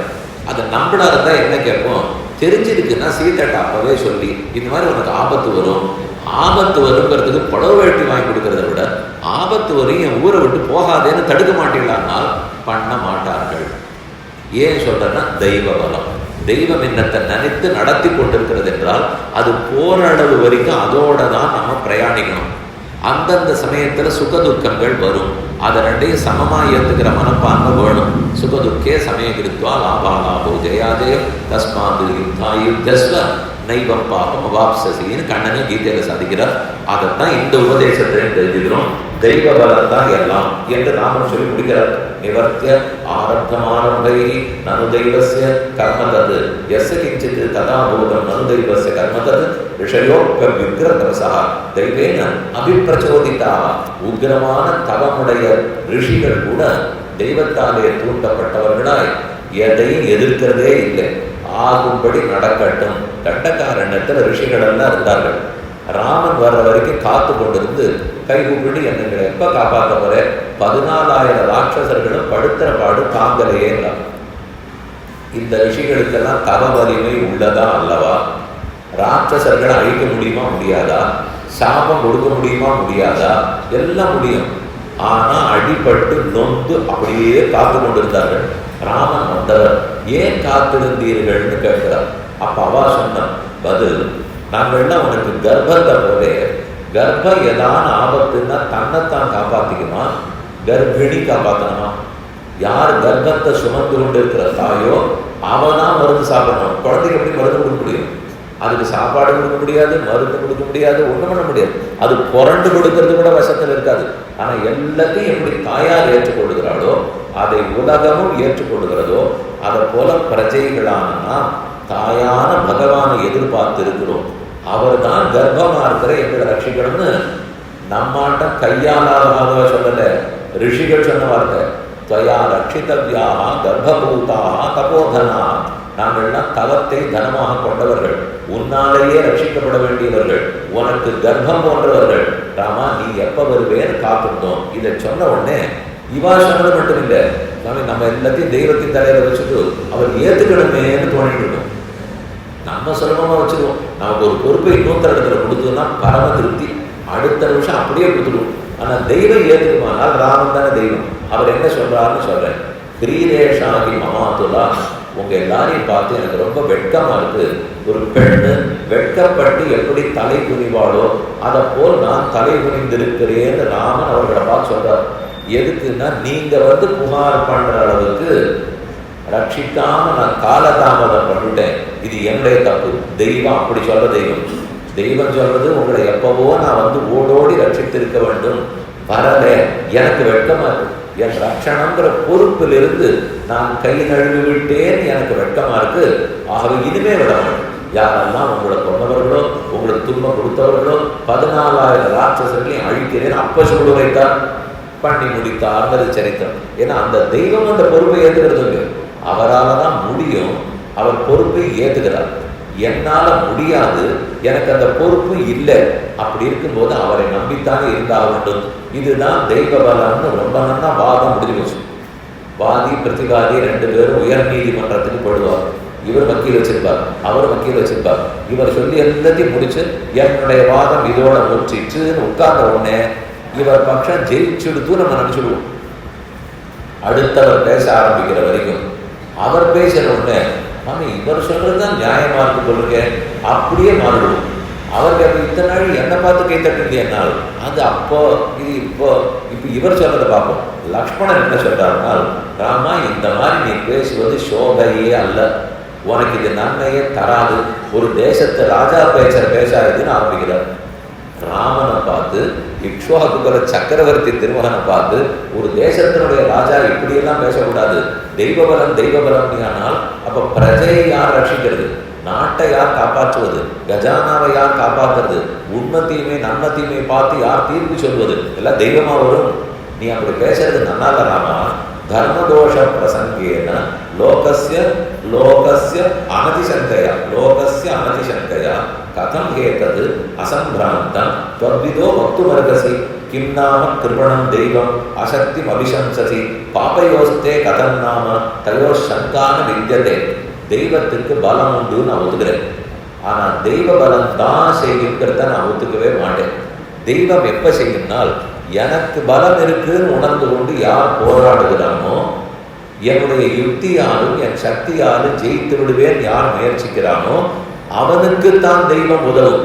இல்லைன்னா என்ன பண்ணிருக்கலாம், நாளைக்கு ராமராவண யுத்தத்துக்கு ராமன் எதுக்கு போகணும், ஸ்ரீமன் நாராயணன் வந்து சண்டை போட்டாங்க. அவர் எதுக்கு மனிதனா பிறக்கணும், வரத்துக்கு உட்பட்டு போகணும், மனைவியை தொலைக்கணும், இதை தொலைக்கணும், எல்லாம் பண்ணி காட்டுக்கு போகணும். அப்புறம் எப்படி போகணும்னே தெரியாத கடல்ல சேர்த்து கட்டணும், சேர்த்து கட்டி அக்கறைக்கு போகணும், மாயா சீதா சிரசை பார்த்து மயங்கணும், சரியணும், நாகபாசத்தில் கட்டுண்டோன்னு அழணும், கருடன் வந்து நாகபாசத்தை விளக்கணும், எங்கேயோ இருக்கிற ஓஷதாந்திரி பெரிய சஞ்சீவ பர்வத்தத்தை அனுமானத்தை தூக்கிட்டு வரணும். அத்தனையும் இதெல்லாம் இது போன தெய்வ பலம் தானே இருக்கு. அப்ப தெய்வம் பார்த்து ராவணன் மாண்டு போக கடவுது முடிச்சுடலாங்க, ஒரே வார்த்தையில முடிஞ்சது. சாமி உபன்யாச காலையிலுமே 9 நாளைக்கு கூடவே வேண்டாம். அவளுக்கு நவாகம் வச்சு சித்திர மாசத்துல ராமாயணம் வச்சு இவ்வளவு பெரிய கதையை வச்சு பாரத தேசம் முழுக்க ராமாயணம் கேட்டு இதெல்லாம் எதுக்குன்னு தோணிப்படும். ராமா இப்படி நீ பேசக்கூடாது. தர்மதோஷ பிரசங்கேன லோகஸ்ய அனதிசங்கையா 2 குற்றங்கள் ஏற்படுகிறதுன்னு சொல்றார். ஒன்னும் உனக்கே என்ன தோன்றது பாரு, எங்க அப்பா தர்ம மார்க்கத்தில் இருந்தவர், அவர் மனம் போனக்கூடாது, அவருக்கு நரகம் கிடைச்சிடக்கூடாது, கிடைச்சுட்டுனா இவ்வளவு தார்மிகனா இருந்த தசரதனே நரகத்துக்கு போயிட்டாரமே, அப்ப உலகத்துல தர்மத்துக்கு வேலையே இல்லை இப்படின்னு புரிஞ்சுடுவா. இது தப்புன்னு ராமனுக்கு பயம். அதுக்காகத்தான் எங்க அப்பா சொல்லப்படி நடப்பேன்னு இருக்காரு. ஆனா இப்படியே நீ பயந்து கொண்டு இருந்தால் அது தர்மமே இல்லையே ராமாங்கிறார். நீ தர்மம்னு எதை நினைத்து கொண்டிருக்கிறாயோ அவர் தார்மிகன் இல்லை, அவர் பண்ணதாலே தப்பு.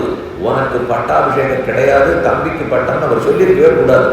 அவர் ஏதோ பெண்ணாசைக்கு உட்பட்டு கைகை கேட்டான்றதுக்காக திரும்ப லக்ஷ்மணன் சொல்றார், என்னைக்கோ ஒரு நாள் கைகை 2 வரம் கொடுத்தான்னு திருப்பி கொடுக்கணும்னு பேசுறீங்களே, நான் ஒரு கேள்வி வைக்கிறேன். அந்த 2 வரங்களும் எப்ப கொடுக்கப்பட்டவை? என்னைக்கோ 100 வருஷத்துக்கு முன்னாடி 2 வரம் எதுன்னு சொன்னாளா? சொல்லவில்லை. எப்போது சந்தர்ப்பம் வருமோ அப்போது கேட்கிறேன், அவ்வளவுதான் கைகை சொன்னது. அந்த 2 வரம் இதுதான் விசேஷித்து குறிப்பிட்ட வரமா இப்பதான் ஆறுது. நீ என்ன பயப்படுற தசரதன்? கொடுத்த வரத்தை காப்பாத்தணுமே.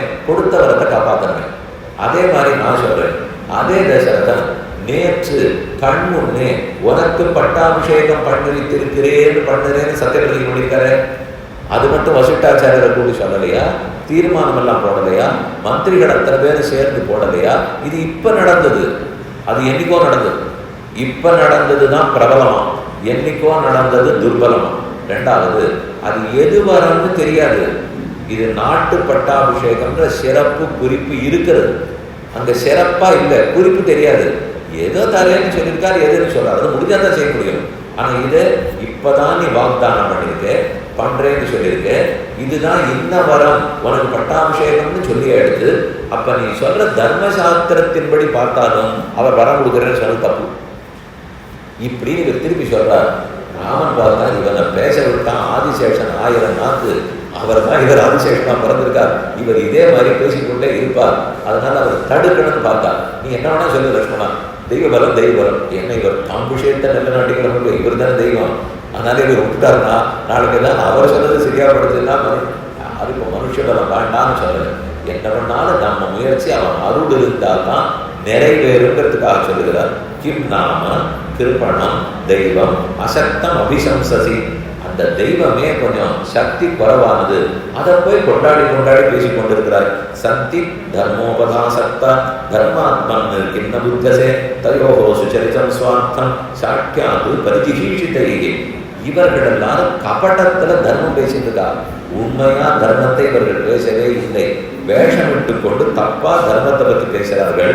நீ அதை நம்பிடாதே, உனக்கு பட்டாபிஷேகம் பண்ணிக்கணுங்கிற உறுதியோடு இருந்தேன், அந்த புத்தியை கெடுத்துட்டாங்க, பட்டாபிஷேகம் வேண்டாம்னு ஒன்று மாத்திட்டார்கள். எனக்கு மாத்தினது கூட ஆச்சரியமா இல்லை, நான் பட்டாபிஷேகம் வேணும்னு சொன்னா அது அதர்மங்கிற அளவுக்கு ஒன்று குழப்பிட்டா பத்தியா. லக்ஷ்மணன் 2 கேள்வி கேட்கிறார். பட்டாபிஷேகம் பண்ணிக்கிறது தான் தர்மம், அந்த தர்மத்திலே ஒன்று மாத்திட்டார்கள், மனசை குழப்பிட்டான். குழப்பினதோடு இல்லை, இனி நான் பட்டாபிஷேகத்தை பற்றி பேசினால் அது எனக்கு அதர்மங்கிற மயக்கத்தையும் எழுப்பிட்டுட்டான். இந்த 2த்துக்கு நீ போய் தொடர்பு இருக்கிறாமா, இதை போய் நீ தெய்வபலம் தெய்வபலம் ஏனால் இப்படின்னா உலகத்துல எல்லாமே பட்டுப்படும். நான் உன்னை தர்மம் நினைச்சு பண்ணிக்கணும்ன்றச்சே பலரும் என்னன்னு எதிர்த்து பேசுவார், இது தர்மம் இல்லை, இது தர்மம் இல்லை, இது தர்மம் இல்லைன்னு. இது தர்மம் இல்லை போல் இருக்குதுன்னு எனக்கு தோணும், அதனால பண்றதை நிறுத்திடுவேன். எனக்கு அதர்மத்தின் வழி போகிறதுக்கு எண்ணம் இருக்காது, தர்மத்தின் வழி போறத ஒருத்தர் தடுத்துட்டார். அப்ப இனிமே நான் என்ன பண்ணுவேன், வெற்று ஆளா இருப்பேன். இதன் வழி போக முடியல, அதன் வழிக்கு போறதுக்கு என் மனசு ஒப்பாது, அப்ப வெறுமை இருப்பேன். வெறுமை இருக்கிற உள்ள தானே குறைஞ்சு குறைஞ்சு குறைஞ்சு அதர்மத்தின் வழி போயிடும். அங்கதான் ஜாகிரதையா இருக்கணுங்கிற பல பேர் நமக்கு இதெல்லாம் இந்த இடத்துல இந்து தர்மத்தில் இன்னது பணம் சொல்லிட்டு இதெல்லாம் சரியே இல்லை இப்படி திரும்ப திரும்ப சொல்லிட்டே இருப்பாங்க. சரி கூடாது போடுக்கு நெத்திக்கிட்டுக்கிறதுனாலதான் பக்தியான்னு கேட்பாங்க. ஏதோ ஒரு நாள் நம்ம நெத்திக்கிட்டுக்காக இருந்திருப்போம், தெரிஞ்சு பண்ணிருக்க மாட்டோம், நெத்திக்கிட்டுக்காக இருந்திருப்போம். அன்னைக்கு இந்த நாஸ்திகர் என்ன பார்த்து இன்னைக்கு முழுக்க நீங்க நெத்திக்கிட்டுக்கலையே, ஆகாசம் அடிச்சு பூமியில விழுந்துருத்தாங்க, அன்னைக்கு விழுந்திருக்காது. ஆமா விடலையே, நம்ம புத்தி புத்தி இல்லை, அதனால இது கலியுக வேறையாச்சே, அதுவும் சேர்ந்து ஒன்று ஆமான்னு யோசிக்க ஆரம்பிக்கணும். நேற்றுக்கு நான் நெத்திக்கிட்டுக்காது போல ஒன்றும் ஆழ்ந்த, இன்னைக்கு வேணா இட்டுக்காது இருந்து பார்க்கலாமான்னு வரும். முந்தான நாள் வரைக்கும் இந்த எண்ணம் இல்லை, அன்னைக்கு எனக்கு எண்ணம் வந்துடுத்தோங்க. இதுதான் விஷ விதைய விதைக்கிறதுன்னு அர்த்தம். இதன்படி போக்கு இது எங்க வச்சிருக்காரு, ராமபிரான் இடத்துல பேசியிருக்காரு, நாமெல்லாம் ஏமாத்துறோம். அப்ப என்ன பண்ணுங்கிறீங்கன்னா காதே கொடுக்க கூடாதுன்னு அர்த்தம். இந்த மாதிரி வீண் பேச்சுகளுக்கெல்லாம் நம்ம காதை கொடுத்தாலே சிக்கல் தான். அதனாலதான் இவர் சொல்றது இல்லை வேண்டாம். மனசாபி கதம் காமம் குறியாது தாம் காமவிருத்தையோகோ தயோ ஸ்தகிதையோர் நித்யம் சத்ரோகோ பித்ரம் அபிதானையோ எத்யபி பிரதிபத்தஸ்தே தெய்வீ தெய்வீ சாமி தயோர் மதம். கடைசியா சொன்னதுதான் அழகு. விக்ரவோ வீரியஹீனா யஹா ச தெய்வம் அனுவர்த்ததே. யார் வீரியம் குறைவா இருக்கோ, யாருக்கு சக்தி போராதோ அவன் தான் தெய்வ பலம் தெய்வ பலம்னு பேசிக்கொண்டே இருப்பான். யார் வீரனோ சக்தி உள்ளவனோ முயற்சி உள்ளவனோ அவன் தெய்வம் தெய்வம்னு சொல்லி கொண்டிருக்க மாட்டான். ராமா நீ சக்தி இருக்கிறவர், முயற்சி இருக்கிறவர், நீ ஏன் தெய்வம் தெய்வம்னு பேசி கொண்டிருக்கிறாய்? என்கிட்ட சக்தி இருக்கு, நான் போராடுறேன், உன்னை ஒரு நாளும் விட்டு கொடுத்து விட மாட்டேன். எப்பேற்பட்ட சேனையே வந்தாலும் லக்ஷ்மணன் இருக்கிறாங்கிற தைரியத்தோடு இரு. தெய்வம் புருஷகாரேன எஸ் சமர்த்தா பிரபாதித்தம். தெய்வமாவே இருந்தாலும் ஒரு புருஷன் மூலமாத்தான் எல்லாத்தையும் செய்யும், தானா பண்ணிவிட்ட மாட்டார். தெய்வம் எப்போ ஒரு மனுஷ ரூபத்துல வந்துதான் உதவுவான்னு சொல்லலையா? அவரே இறங்கி இறங்கி வருவாரா? அந்த மனுஷ ரூபத்துல தான் பண்ணுவார். அந்த மனுஷன் தான் நீ, அந்த மனுஷன் தான் நான். அதனால நம்ம தான் முயற்சி எடுத்தாகணும்.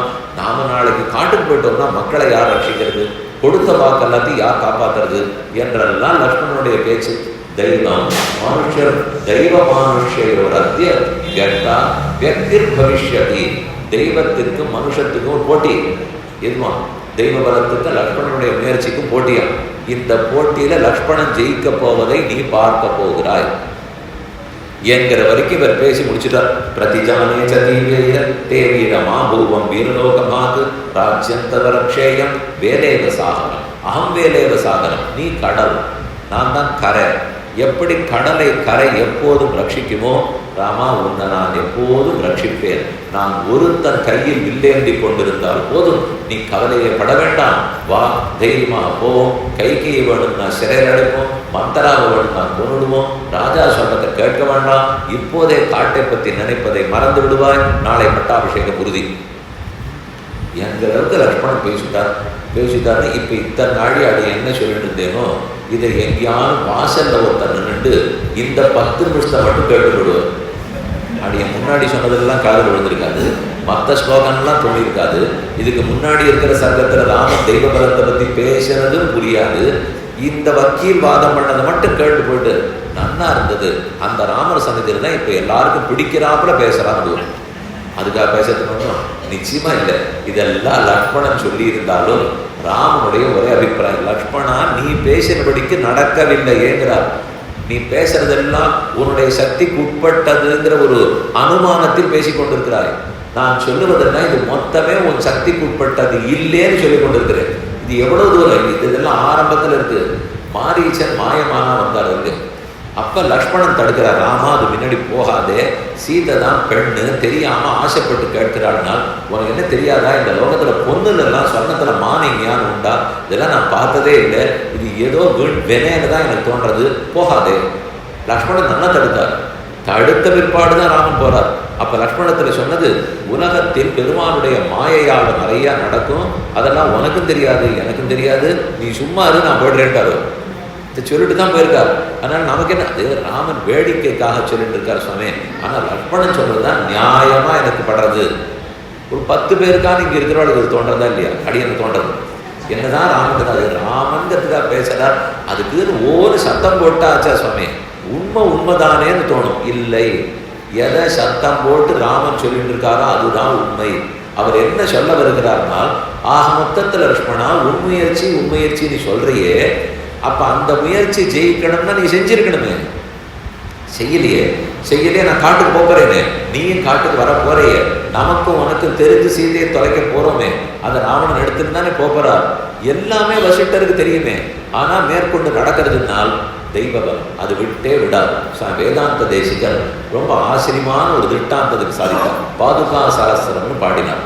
அதில் சொல்லும்போது, மாதா வப்ரே ததிக பரதே தெய்வமத்திர பிரமாணம், பிதா வப்ரே மாதா வப்ரே, மாதா ஆசைப்பட்டது பிள்ளை பரதனுக்கு பட்டாபிஷேகம் பண்ணணும், அப்பா ஆசைப்பட்டது பிள்ளை ராமனுக்கு பட்டாபிஷேகம் பண்ணணும், ஜனங்கள் அத்தனை பேர் ஆமோதித்தது ராமனுக்கு பட்டாபிஷேகம் பண்ணணும். நன்னா இருந்தது.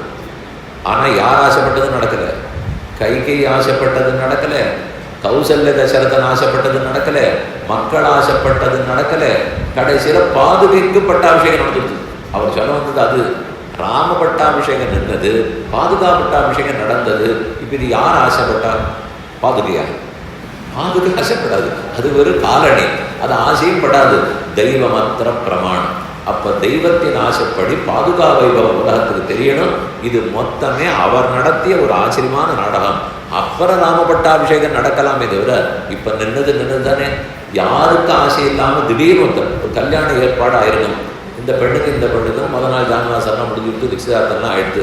இன்னைக்கு அர்த்தம் விரதம் எடுத்து ஊஞ்சல் அடியை எடுத்து எல்லாம் எடுத்து கடைசியில் இப்போ பாணி கிரகணம் நடக்கணும், கங்கண தாரணம் ஆகணும், சப்தபதி நடக்கணும். இது நடக்கிற சமயத்துக்கு ஏதாவது காவலாளிகள் வந்து நிறுத்து அப்படின்னு இப்படி கை காட்டுவார். என்ன ஆச்சுன்னா, இல்லை இவர் பேரில் ஏதோ ஒரு பெரிய குற்றச்சாட்டு இருக்கிறது அப்படின்னா எல்லாரும் பயக்கப்படுவா, மொத்தமே நின்றுபடும். நின்றுது என்ன பண்ணுறதுன்னே தெரியாத முடிச்சுட்டு இருப்பான். அப்போ யாரோ ரொம்ப நாளாக தெரிஞ்ச ஒரு பிள்ளை, நல்ல வயசு இருக்கிற பிள்ளை, நன்னா இருக்கக்கூடியவர், அதே கோட்டியில் உட்காந்துருப்பார். பெண்ணோட அப்பா போய் ரொம்ப நாளாக நான் பார்த்துட்டு இருக்கேன், ஏன் நீ என் கண்டே படலை? எனக்கு தெரியாது சுவாமி, நான் ஏன் உங்க கண்ட படலையோ, இப்போ தான் பட்டிருப்பேன் நான் இருக்கும். அவர் சொல்லுவார், இங்கே தீர்க்கமாடிட்டு வாங்கினார், போனார், குடிச்சிட்டு வந்தார், வேட்டை விட்டார், உட்காண்டார், கல்யாணம் முடிவு வச்சு. இந்த பிள்ளைக்கு நடக்க போகிறதுன்னு தெரியவே தெரியாது, யாரும் அவரை பற்றி யோசிச்சிருக்கவே மாட்டான். ஆனால் கல்யாணம் முடிஞ்சு போடும். இது நிஜமாவே நடந்தது. ருக்மிணிக்கும் பீஷ்மகனுடைய பெண்ணு ருக்மிணி. ருக்மிணிக்கு சிசுபாலனுக்கு கல்யாணம் தான் மொத்த ஏற்பாடும். குண்டினபுரத்தில் அதுதான் நடந்திருந்தது. ஆனால் ருக்மிணி பிராட்டி 7 ஸ்லோகம் எழுதி சந்தேசம் அனுப்பி அதுக்குன்னு கண்ணனை கூட்டு வந்து பக்கத்தில் இருக்கிற தோட்டத்தில் ஒளிஞ்சிட்டு இருந்து இவ குலதேவி யாத்திரைக்கு போறச்சே கண்ணன் ருக்மிணியை தூக்கி தேர்ல உட்காந்து வச்சு விறுவிறுன்னு புறப்பட்டார். எல்லாரும் எதிர்த்து வந்தான். கண்ணாளம் ஓடித்து கன்னி தன்னை கைப்பிடிப்பான் திண்ணார்ந்திருந்த சிசுபாலன் தேசடிந்து அண்ணாந்திருக்கவே ஆங்கவளை கைப்பிடித்த பெண்ணாளம் பேணுமூர் பேரும் அரங்கமே. இது நாச்சியாரது மொழியில் ஆண்டாவுடைய கோஷம். அப்போதே கல்யாணம் நின்னது. கண்ணன் வந்தா கல்யாணம் பண்ணிட்டு போயிட்டா ஆன்னு சிசுபாலன் பார்த்துருக்கான். நமக்கு தான் பொண்ணை கொடுக்குறேன்னு சொன்னா கடைசியில் இல்லாமலே போயிடுச்சுன்னா தெய்வமற்ற பிரமாணம். அவர் என்ன சொல்ல போகிறாரோ அதுதான் நடக்க போகிறது. இந்த பிள்ளை குறுக்க வந்த மாதிரி தான் பாதுகை குறுக்க வந்து யாரும் அதை நினைக்கவே இல்லை. ஆனால் பாதுகைக்கு பட்டாபிஷேகம் நடந்ததா? ஆகவே தெய்வ பலம் தான் நிற்கும்.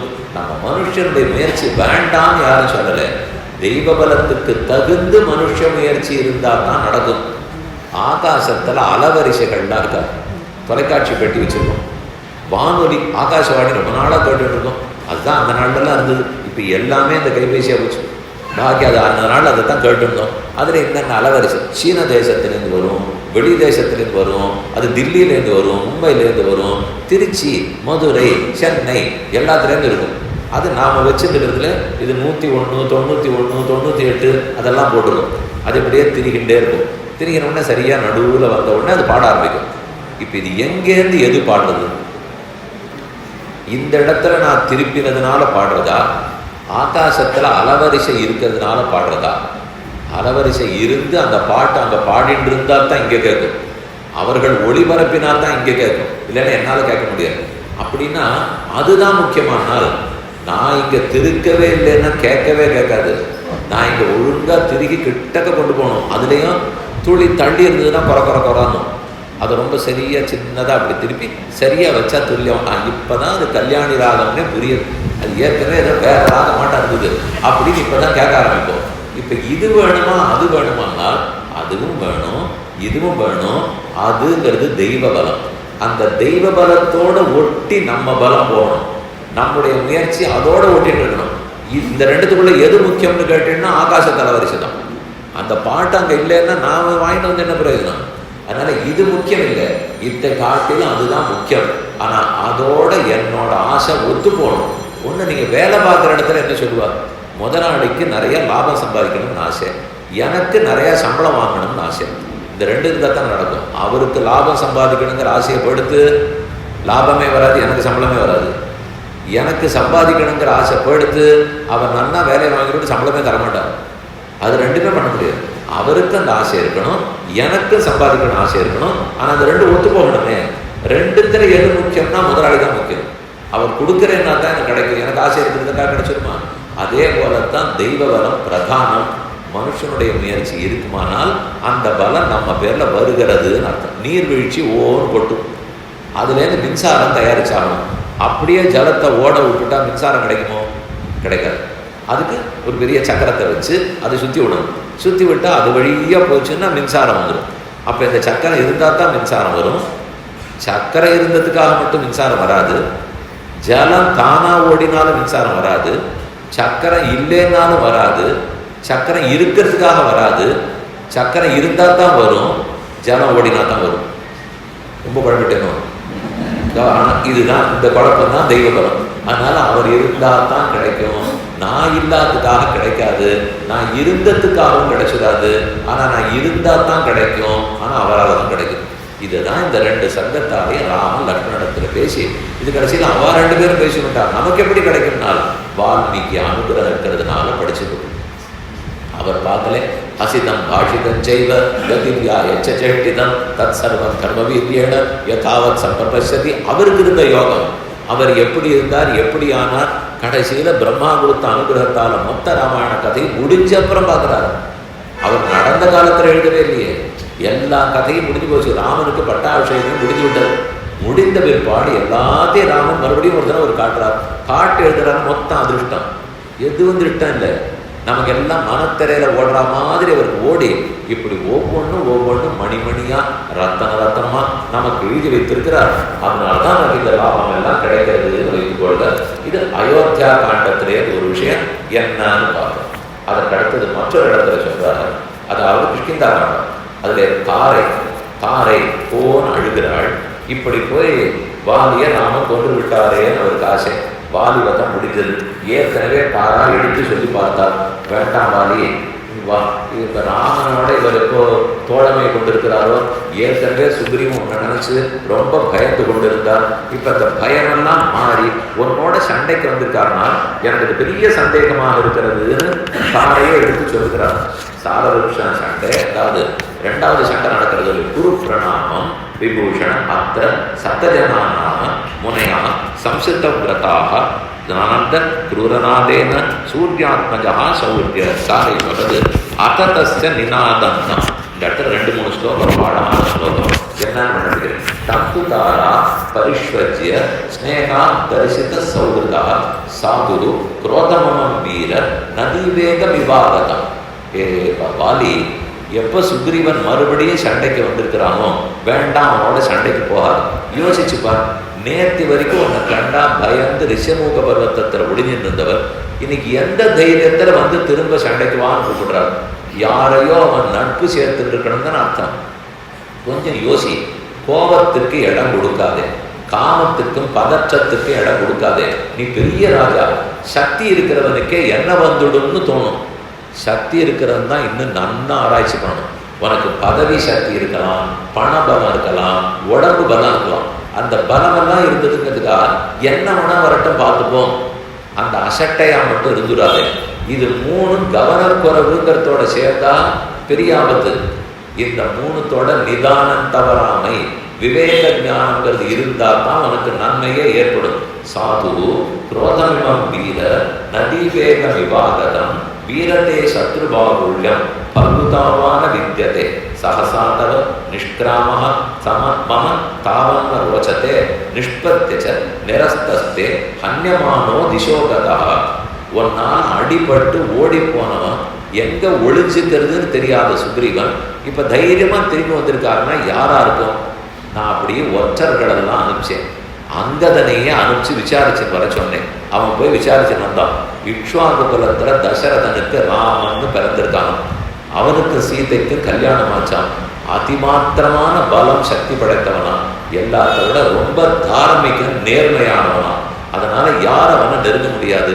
அவப்பா கொடுத்த வரத்தினாலே அவன் காட்டுக்கு வந்து விட்டானா.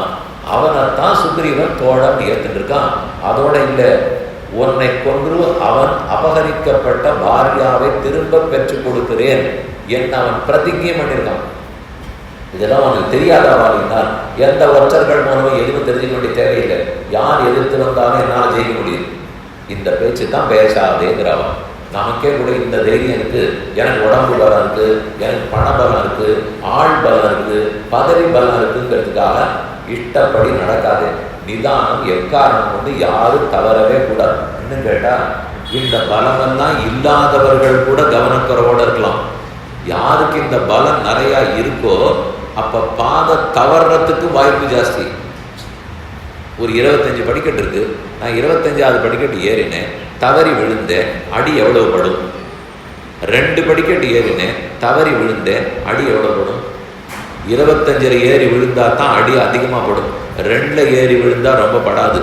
அதைத்தான் இவர் சொல்றார், ரொம்ப படியில ஏறி இருக்க வாலி, அங்கிருந்து நீ விழுந்தியானா உனக்கு தான் அடி அதிகமாக படும்னு புரிஞ்சுக்கோ. நட்பு அவட்டப்த சகாயச்ச யமாஸ்ரித்தேஷ கர்ஜதி அங்கதஸ்து குமாரோயம் வனாந்தம் உபநிர்கதா அயோத்தியாதிபதே புத்திரோ சூரோ சமரதுர்ஜயோ நிவாச விருட்ச சாதுனாம்.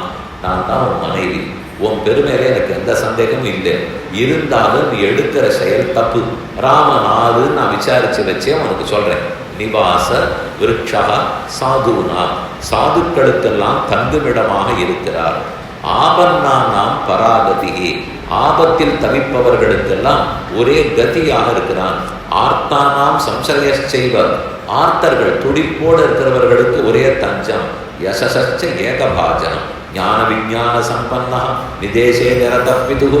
ஞானம் விஞ்ஞானம் குறைவில்லாதவன், சக்தி குறைவில்லாதவன். எல்லாத்தோட யோசிப்பார் வாலி. அவ அப்பா பார்த்து வெளியில போன்னு சொன்ன உடனே ஆமான்னு ஒத்துண்டு வைராக்கியத்தோட வெளியே வந்திருக்கார். பொதுவா இவ்வளவு சக்தி இருக்கிறவர்கள்லாம் நீ என்ன வெளியில போக சொல்றது, போகமாட்டேன்னு சொல்லியிருப்பா. ஆனா அப்படி ஒரு சொல்லலை. இந்த சக்தியெல்லாம் திருட்டமான சக்தி. தகப்பனார் சொல்படி நான் நடந்தேங்கிறது எனக்கு அதிருஷ்ட சக்தியை பெற்றுக் கொடுக்கும். இந்த மர்மம் தெரிஞ்சு ரெண்டையும் சேர்த்துக்கா ராமன். இந்த அளவு காட்டுக்குள்ள உட்காந்துருக்கிற ஒரு வானர பெண்ணு புரிஞ்சுட்டா பாருங்க. யாருக்கு வேணா சிந்தித்தான் பகவானை பத்தி தெரிந்து கொண்டு விடலாம், எது தர்மம்னு புரிஞ்சு போடும். அதனால் அவள் வாலியனிடத்துல சொல்லி, வேண்டாம் எவ்வராஜ்யன சுக்ரீவம் தூர்ணம் சாத்விபேஷ. இதுதான் உபதேசத்தினுடைய சரியான அந்தம். இப்ப அடுத்து சொல்றது, ஒன்று ராமனுடைய பெருமையை சொல்லிட்டான், ரெண்டு நீ பதட்டப்படாதே நிதானம் தவறாதேன்னு சொல்லிட்டான். அதனால சண்டை போக வேண்டாம். அது தடுத்துட்டா மட்டும் போறாது, தடுத்தா இந்த நிமிஷம் காப்பாத்தினதாயிடும். இதே மாதிரி எத்தனை வந்துட்டே இருக்குமோ நீண்ட காலத்துக்கு முடிவு எது? சுக்ரீவனுடைய தோழமையை மீட்டுக் கொள்வது, அதுதான் முடிவு. அதனால உடனே தாரை திருப்பி சொல்றது, வேண்டாம் உன் தம்பி தான் உனக்கு ரொம்ப வேண்டியவன், ஏதோ தப்பு நடந்து விட்டது. இந்த சந்தர்ப்பத்தை வைத்து அதே ராமனுடைய முயற்சியாலே தம்பியை கூட்டிக் கொள்கிறாவோ. இதுதான் உபதேசத்தினுடைய சிறப்பே. இல்லை நாம என்ன சொல்லுவோம், இப்போதான் உயிர் போகாத தடுத்துருவோம், வேண்டாம் சண்டைக்கு போகாதே, ராமனே வந்திருக்கார் உன்னால ஜெயிக்க முடியாதுன்னு சொல்லி தடுத்துட்டு விட்டுடலேவோ. இந்த சந்தர்ப்பத்தை வைத்துக்கொண்டு ஆகவே மீண்டும் சுக்ரீவனோட சேர்ந்து விடு, அவனுக்கு யௌவராஜ்ய பட்டாபிஷேகம் இளவரசு பட்டம் கட்டு, அவனை வைத்துக்கொண்டே நீ நாட்டை ஆள வேண்டும், அப்பதான் உனக்கு நல்லதுன்னு முற்றுமான முடிவு. இது பாதி அரையும் குறையமான முடிவே இல்லை, முற்றுமா சேர்த்து உபதேசித்து சுக்ரீவேணச்ச சம்பிரீத்தியம் வைரமுத்ஸ்ரிஜ்ய தூரதா சுக்ரீவோ விகுலக்ரீவா மகாபந்துர் மதஸ்தவ.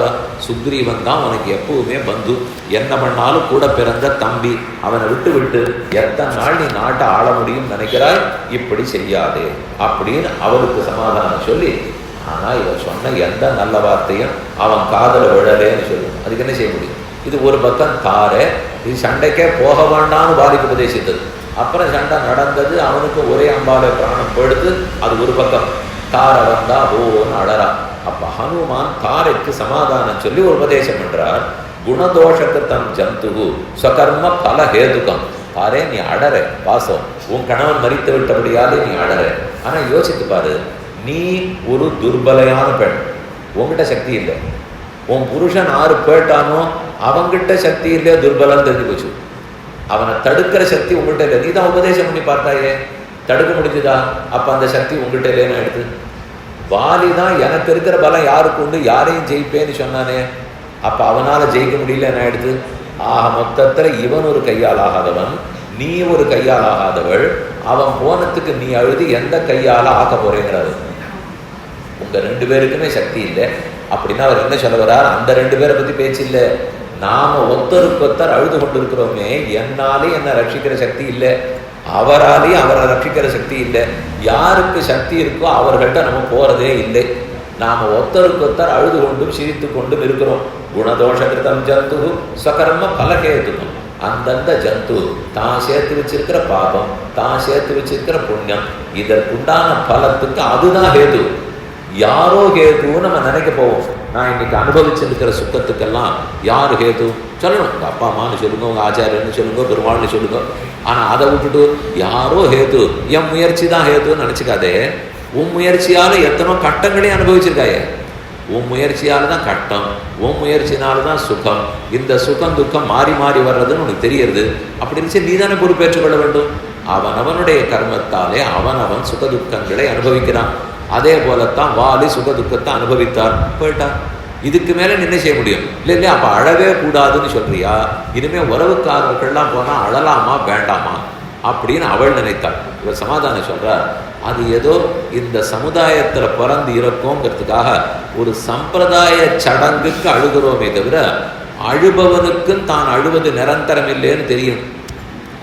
யாருக்காக அழுகிறானோ அவனும் தான் நிரந்தரம் இல்லை போயிட்டேன்றது புரியும். இது அவனுக்கும் தெரியும். இவன் அழுதுட்டே இருக்கிறவளை பார்த்து என்ன கேட்கணும் அப்படின்னா, இந்த சுவாமியை ஒரு 1000 வருஷம் இருப்பார் நீங்க நினைச்சுக்கிறான்னு கேட்பாருங்க. அதெல்லாம் இருக்க மாட்டார். நானே அனுப்பிச்சிருக்கேன் சுவாமி. 1000 வருஷம்லாம் யாராரும் விட்டுடுவாளான்னு. யாரை நம்மோட கூட இருக்கிற ஒருத்தர் அவர் பாட்டுக்கு ஒரு 250 வருஷம் இருக்கேன் அப்படி நிம்மதியாக இருந்திருந்தாருன்னா அது யாரும் இருக்கவே விட மாட்டோம். சாமி நீராக எழுந்துருடுகிறீரா இல்லை நான் எழுந்துருளை பண்ணட்டோமான்னு கேட்டுடுவாங்க. அவ்வளோதான். யார் உடம்பு சரியில்லாத படுத்துட்டு இருக்கிறவங்க கூட ஒரு 10 நாள் கூட படுத்துருந்தா நாமே போய் வைத்தியரே உங்களிடத்துல கொஞ்சம் ரகசியத்தில் பேசணும்னு சொல்லுவோம். இவர் என்ன பேச போகிறார், பணங்காசு விஷயம் பேச போகிறாரான்னா அதெல்லாம் இல்லை, நீங்கள் என்ன கேட்டாலும் கொடுக்குறேன். 10 நாள் ஆச்சே, ஒன்றும் சரியாக போகணும் இல்லை போகணும், இந்த ரெண்டுத்துக்குள்ளே நீர் எதை சொல்ல போகிறீர்? அவர் ஆனால் இப்படி சிரமம் இருக்கே, இதெல்லாம் இப்படித்தான் ஆகுமானால் அப்போ அவர் என்ன பதில் சொல்லணும்? கவலைப்படாதே, உனக்கு அந்த சிரமம் வைக்காமல் உங்கள் அப்பா சீப்படம் புறப்படுவோம் அப்படின்னு அவர் சொன்னார்னா அதுதான் எப்போன்னு கேட்டேன்ட்டு அன்னிலேருந்து பெருமாள்கிட்ட பிரார்த்தனையை மாற்றிடுவார். அது வரைக்கும் என்ன கேட்பார்கள்? எப்படியானு காப்பாற்றி கொடுன்னுவார். இவருடைய ஆத்மாவுக்கு எது நல்லதோ அதை செய்யு பிரார்த்தனை மாறிடும். அந்த பிரார்த்தனை ரொம்ப முக்கியமான பிரார்த்தனை. இந்த ஆத்மாவுக்கு எது நல்லதோ எது க்ஷேமமோ அதை செய்யினா உன் திருவடிகளை கொடுன்னு அர்த்தம். அதான அர்த்தம். வேற எது நம்ம படிச்சதெல்லாம் ஒண்ணு தான். அப்போ ஒரு ஆத்மாவுக்கு பெருமான் திருவடி தான் க்ஷேமங்கரம்னு படிச்சிருக்கோம். ஆனால் அதை இழுத்து இன்னும் கொஞ்சம் இவனுக்கு ஆயுசு இருக்கட்டும், இன்னும் கொஞ்சம் ஆயுசு இருக்கட்டும் வைத்தியர்கிட்ட கேட்டுட்டு இருக்கோம். நடக்காதுன்னு தெரிஞ்ச உடனே அந்த வசதியான்னு நடக்கலாமோ இல்லையோ?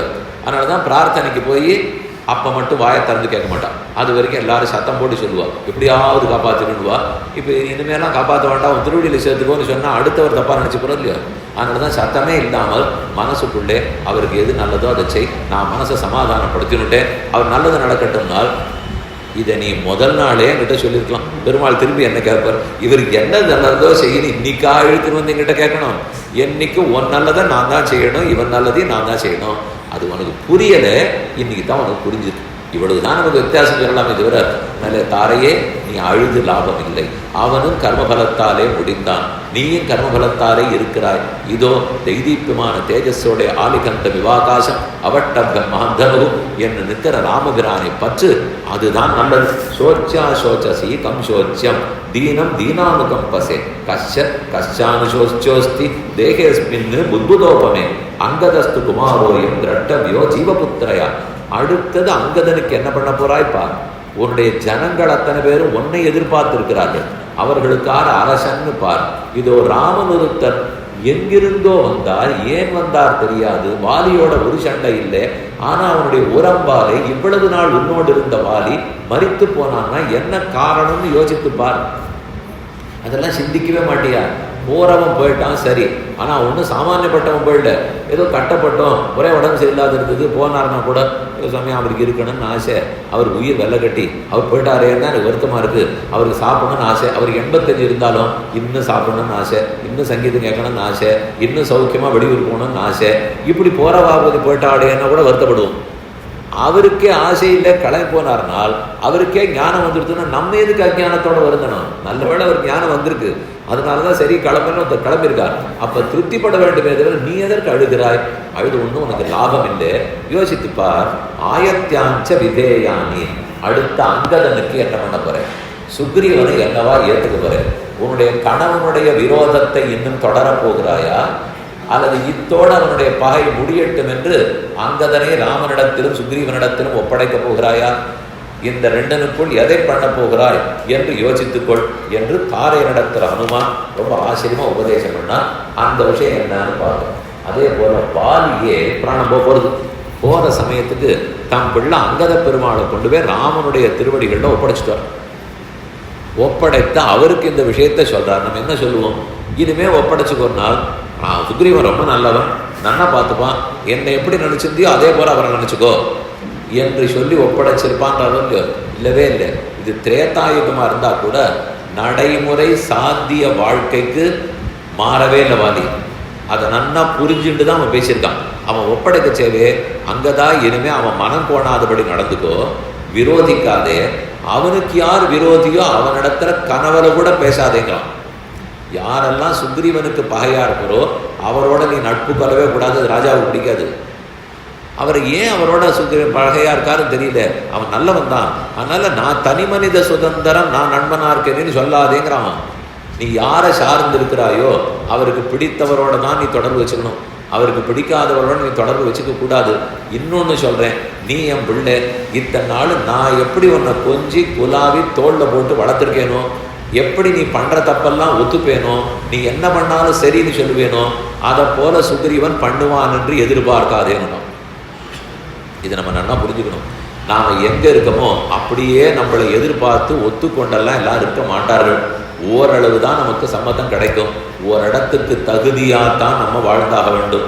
சொல்லுகிறார், ஜக்ராக சோபியனுக்யாதா மாலாம் தாம் செய்வ காஞ்சனி சுகதுக்க சகக்காலே சுக்ரீவ வசகோ பவ. சுகதுக்கத்தை சமமாக கொள். காலப்போக்கில் சுகமும் வரும் துக்கமும் வரும், ரெண்டையும் ஏற்றுக்கொள்ளுகிற மனப்பான்மையோடு இரு. சுக்ரீவனுக்கு வசப்பட்டிரு. ந ததா வர்த்தமானம் துவாம் சுக்ரீவோ பகுமன்யதே யதாகித்வம் மகாபாகோ லாலித சததம்மயா. நான் எப்படி உன்னை சீராட்டி பாராட்டி தூக்கி வளர்த்தேனோ அதை போல சுக்ரீவன் பண்ண போகிறதே இல்லை. எப்பவா இருந்தாலும் உன்னை ஒரு சந்தேக கண்ணோட பார்த்துட்டு தான் இருப்பான். ஏன்னா நான் உனக்கு கட்டம் கொடுத்துட்டேனோ இல்லையோ, நீ இனிமேல் எம்பிள்ளேன்னு தான் அவன் பார்ப்பான். இதே ராமனிடத்தில் கொண்டு போய் ஒப்படைக்கிறான். இது சுக்ரீவனிடத்துல சொன்னது. இதை போல இருந்துக்கோன்னு சொல்லிட்டவன் அடுத்து ராமனிடத்துல இவனையே எல்லாமாக கொள். ராமா, நான் பண்ண தப்ப மனசுல வச்சுக்காதே, என் பிள்ளையை உன்னுடைய பிள்ளையா ஏற்றுக்கோ, உன் தொண்டனாக ஏற்றுக்கொள்னு சொல்லுகிறான். சொல்லும்போது இந்த வார்த்தையை அவன் பேசவே இல்லையே. இவனிடத்துல சொல்லச்சே, சுக்ரீவன் மனம் கோணாதபடி நடந்துக்கோ, நான் உன்னை பாதுகாத்த மாதிரி சுக்ரீவன் பாதுகாக்க மாட்டான், அவன் தப்பு இருக்கான்னு பார்ப்பான், எல்லாம் சொன்னான். ஆனால் ராமனிடத்தில் விடும்போது வார்த்தையே மாத்திரான். எம்பியை உம்பிமார்கள் தன்மனை கொல்வித்தனன் என்று இகழ்வரே தடுத்தி தக்கோய் தக்கோய். ராமா, ஆரிய, நீ ஊருக்கு திரும்பி போவே. அப்போ உன்னுடைய மற்ற தம்பிகள்லாம் கூட உட்காந்து வச்சுன்னு கதை கேட்பா, காட்டில் என்ன நடந்தது. அப்போ இந்த மாதிரி வாலியை நான் கொன்னேன்னு நீ சொல்லுவேன். சுக்ரீவனை பற்றியும் சொல்லுவேன், அவனுக்காகத்தான் நான் சக்கியம் தோழமையை கொண்டு அவன் சொன்னதுக்காக அவன் அண்ணனை கொன்றேன்னு நீ சொல்லுவேன். உடனே பாரதான சத்ருகன் என்ன சொல்லுவார்கள் தெரியுமோ, நாங்களும் தம்பி அவனும் தம்பி, நீ இருக்கணுங்கிறதுக்காக நாங்கள் இருக்கோம், நீ இருக்கியேன்னு அது ஒரு தம்பி இருந்தாம்பா, அந்த தம்பி தான் உன்னை கொல்லணும்னு ஆசைப்பட்டவன். நாங்களாக இருந்தால் உன்னால் கொல்லப்பட்டா கூட விலக மாட்டோம், நாங்கள் தான் தம்பி அப்படின்னு என் தம்பி சுக்ரீவனை பற்றி தப்பாக பேசுவார்கள். ஆனால் அதை தடுத்தி அதை ஒத்துக்காதே, அதை தடுத்துருங்கிறான் வாலி. ராமனுக்கே ஆச்சரியம், ஏது இவன் ரொம்ப நன்னாலாம் பேசுகிறான் ஏன்னு அவர் கேட்குறார். ஏன்னால் என் தம்பி ஒரு காரியம் எனக்கு ரொம்ப நல்லது பண்ணியிருக்கான். வெற்றரசு எம்பி எய்தி வீட்டரசு எனக்கு ஈந்தான். எனக்கு வெற்றரசு சொர்க்கம்னு ஒரு லோகத்தை வாங்கி கொடுத்துட்டான். ராமன் பானத்துக்கு அடிபட்டபடியாக நான் சொர்க்கத்துக்கு போயிடுவேன். ஆனால் வீட்டரசு எனக்கு ஈந்தான், எனக்கு வீட்டரசு சொர்க்கத்தை கொடுத்தார். வெற்றரசு எம்பி அவருக்கு என்ன ராஜ்யம் கிடைச்சது? கிஷ்கிந்தை. கிஷ்கிந்தையின ராஜ்யத்தை தான் எடுத்துக்கொண்டு சொர்க்கமாகிற ராஜ்யத்தை எனக்கு கொடுத்துருக்காரே. கிஷ்கிந்தையை விட சொர்க்கம் வசதி தானே. அதனால எனக்கு தன்னை காட்டிலும் உயர்ந்த இடத்தை தம்பி பெற்று கொடுத்தான். ஆகவே அந்த தம்பி உயர்ந்தவன் உன் தம்பிகளிடத்துல நீ சொல்லுங்கிறான். இது வாலி ராமபிரானிடத்துல பிரார்த்தனை. ரெண்டு பக்கத்தில் வச்சிருந்து சுக்ரீவனிடத்துல பிள்ளையை ஒப்படைக்கிறச்சே என்னைக்கும் சந்தேக கண் இருக்கும், ஜாகிரதையா நடந்துக்கோங்கிறான். ராமனிடத்துல ஒப்படைக்கச்சே சந்தேகமே படாம உன் பிள்ளையா ஏற்றுப்போர் போய் பற்றிக்கோங்கிறான். அது இவரிடத்துல தான் நடக்கும், இவரிடத்துல நடக்காதுன்னு தெளிவாக பிரிச்சுதான் பாருங்க. அதனால தான் உலக மனிதர்களுக்கும் நம்ம அப்பா அம்மா நம்ம அண்ணா தம்பிங்கிறது வேற மாதிரி தான். மாதృదేவோபவ பித்ருதேவோபவ ஆச்சாரிய தேவோபவ, எம்பெருமானே தாயும் தந்தைங்கிறது வேற மாதிரி தான். இந்த தாய் தந்தை என்னையாக இருந்தாலும் ஒரு நாள் போகத்தான் ஆகணும், அழத்தான் ஆகணும். என்ன பண்ணாலும் வாயும் வயிறும் வேறு. அது தாயும் பிள்ளையுமாக இருந்தாலும் இவ வாய் வேற வயிறு வேற. ஒரு நாள் போகத்தான் ஆகணும், அழுது தான் ஆகணும், காட்டுக்கு போய்த்தான் ஆகணும், திரும்பி வந்து சம்ஸ்காரங்களை பண்ணித்தான் ஆகணும். ஆனால் அதே விஷயத்தை ராமனிடத்துலையான்னு கேட்டால் ஒரு நாள் அவர் போக போகிறதில்லை, ஒரு நாள் விட்டு கொடுக்க போகிறதில்லை. இவர்கள்லாம் ஒரு பிறவியில் தாய் தந்தை, அவன் எல்லா பிறவிகளுக்கும் தாய் தந்தை. அப்போ அவரிடத்துல நடந்துக்கிற விதம் வேற, இவன் இடத்துல நடந்துக்கிற விதம் வேற. இதை வாலிக்கு அவனு சாமானியப்பட்டவன் இல்லை, கொஞ்சம் பலிட்டனா இருந்ததுனால அதுல வந்து அகங்காரத்தினால சிக்கல். பாக்கி எல்லாரையும் ஜெயிச்சோமே, ராமனிடத்திலையும் அவனுக்கு தோண்டிருக்க கூடாது. ராமன் சாதுவா இருக்காரேங்கிறதுக்காக ஒரு சாதுவா? நம்ம பகவான் ரொம்ப எளிமையானவர், நம்ம சொன்னதெல்லாம் கேட்பார். நீ புளியோரேன்னா புளியோரே, நாளைக்கு லட்டுன்னா லட்டு, என்ன வேணா ஏற்றுப்பார். அதுக்கு வில்லை எடுத்தாருன்னா பெருமை இருப்பார். அந்த ஒரு வில்லுக்கு வாலியே ஆகப்பட்டால், ஒரு வில்லாலே தாடகை முடிந்தாள். அதே ஒரு அம்பாலே எத்தனையோ பேர் கும்பகர்ணாதிகள் முடிந்தார்கள். உண்மை. அப்போ அவருக்கு அந்த சக்தி இருக்கு. அந்த சக்தி இருக்கிறவரிடத்துல கருணை இருக்குங்கிறத புரிஞ்சுக்கணும். கருணையை மட்டும் பார்த்துட்டா தப்பு பண்ண ஆரம்பிச்சிடுவோம். சக்தியை மட்டும் பார்த்துட்டா பயந்து விலகிப்படுவோம். சக்தி இருக்கிறவனுக்கு கருணை இருக்குன்னு பார்த்தா ஆசைப்பட்டு மதிப்போட சரணம்னு வந்து சேருவோம். அந்த உண்மையைத்தான் விபீஷணன் தெரிந்து கொண்டான்.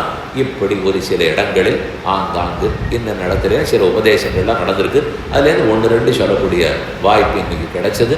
நடத்தி கொடுத்த சீதா, ராமர்கள், ஹனுமான், லக்ஷ்மணன் அவர்கள் எல்லாருக்கும், வந்திருந்து நடத்தின உங்களுக்கும், இந்த சபையார் சன்னதியை செவனே நடத்தி கொண்டு வரும் கைங்கரவர்கள் எல்லாருக்கும் ராமானுகிரகம், சீதாராம அனுகிரகம் நன்கு கிட்டட்டும்னு பிரார்த்தித்து கொண்டு அமைகிறேன். ஸ்ரீமதே ரங்கஜாமாது மணீந்திராய மாத்மனே ஸ்ரீரங்கவாசினே பூயாது.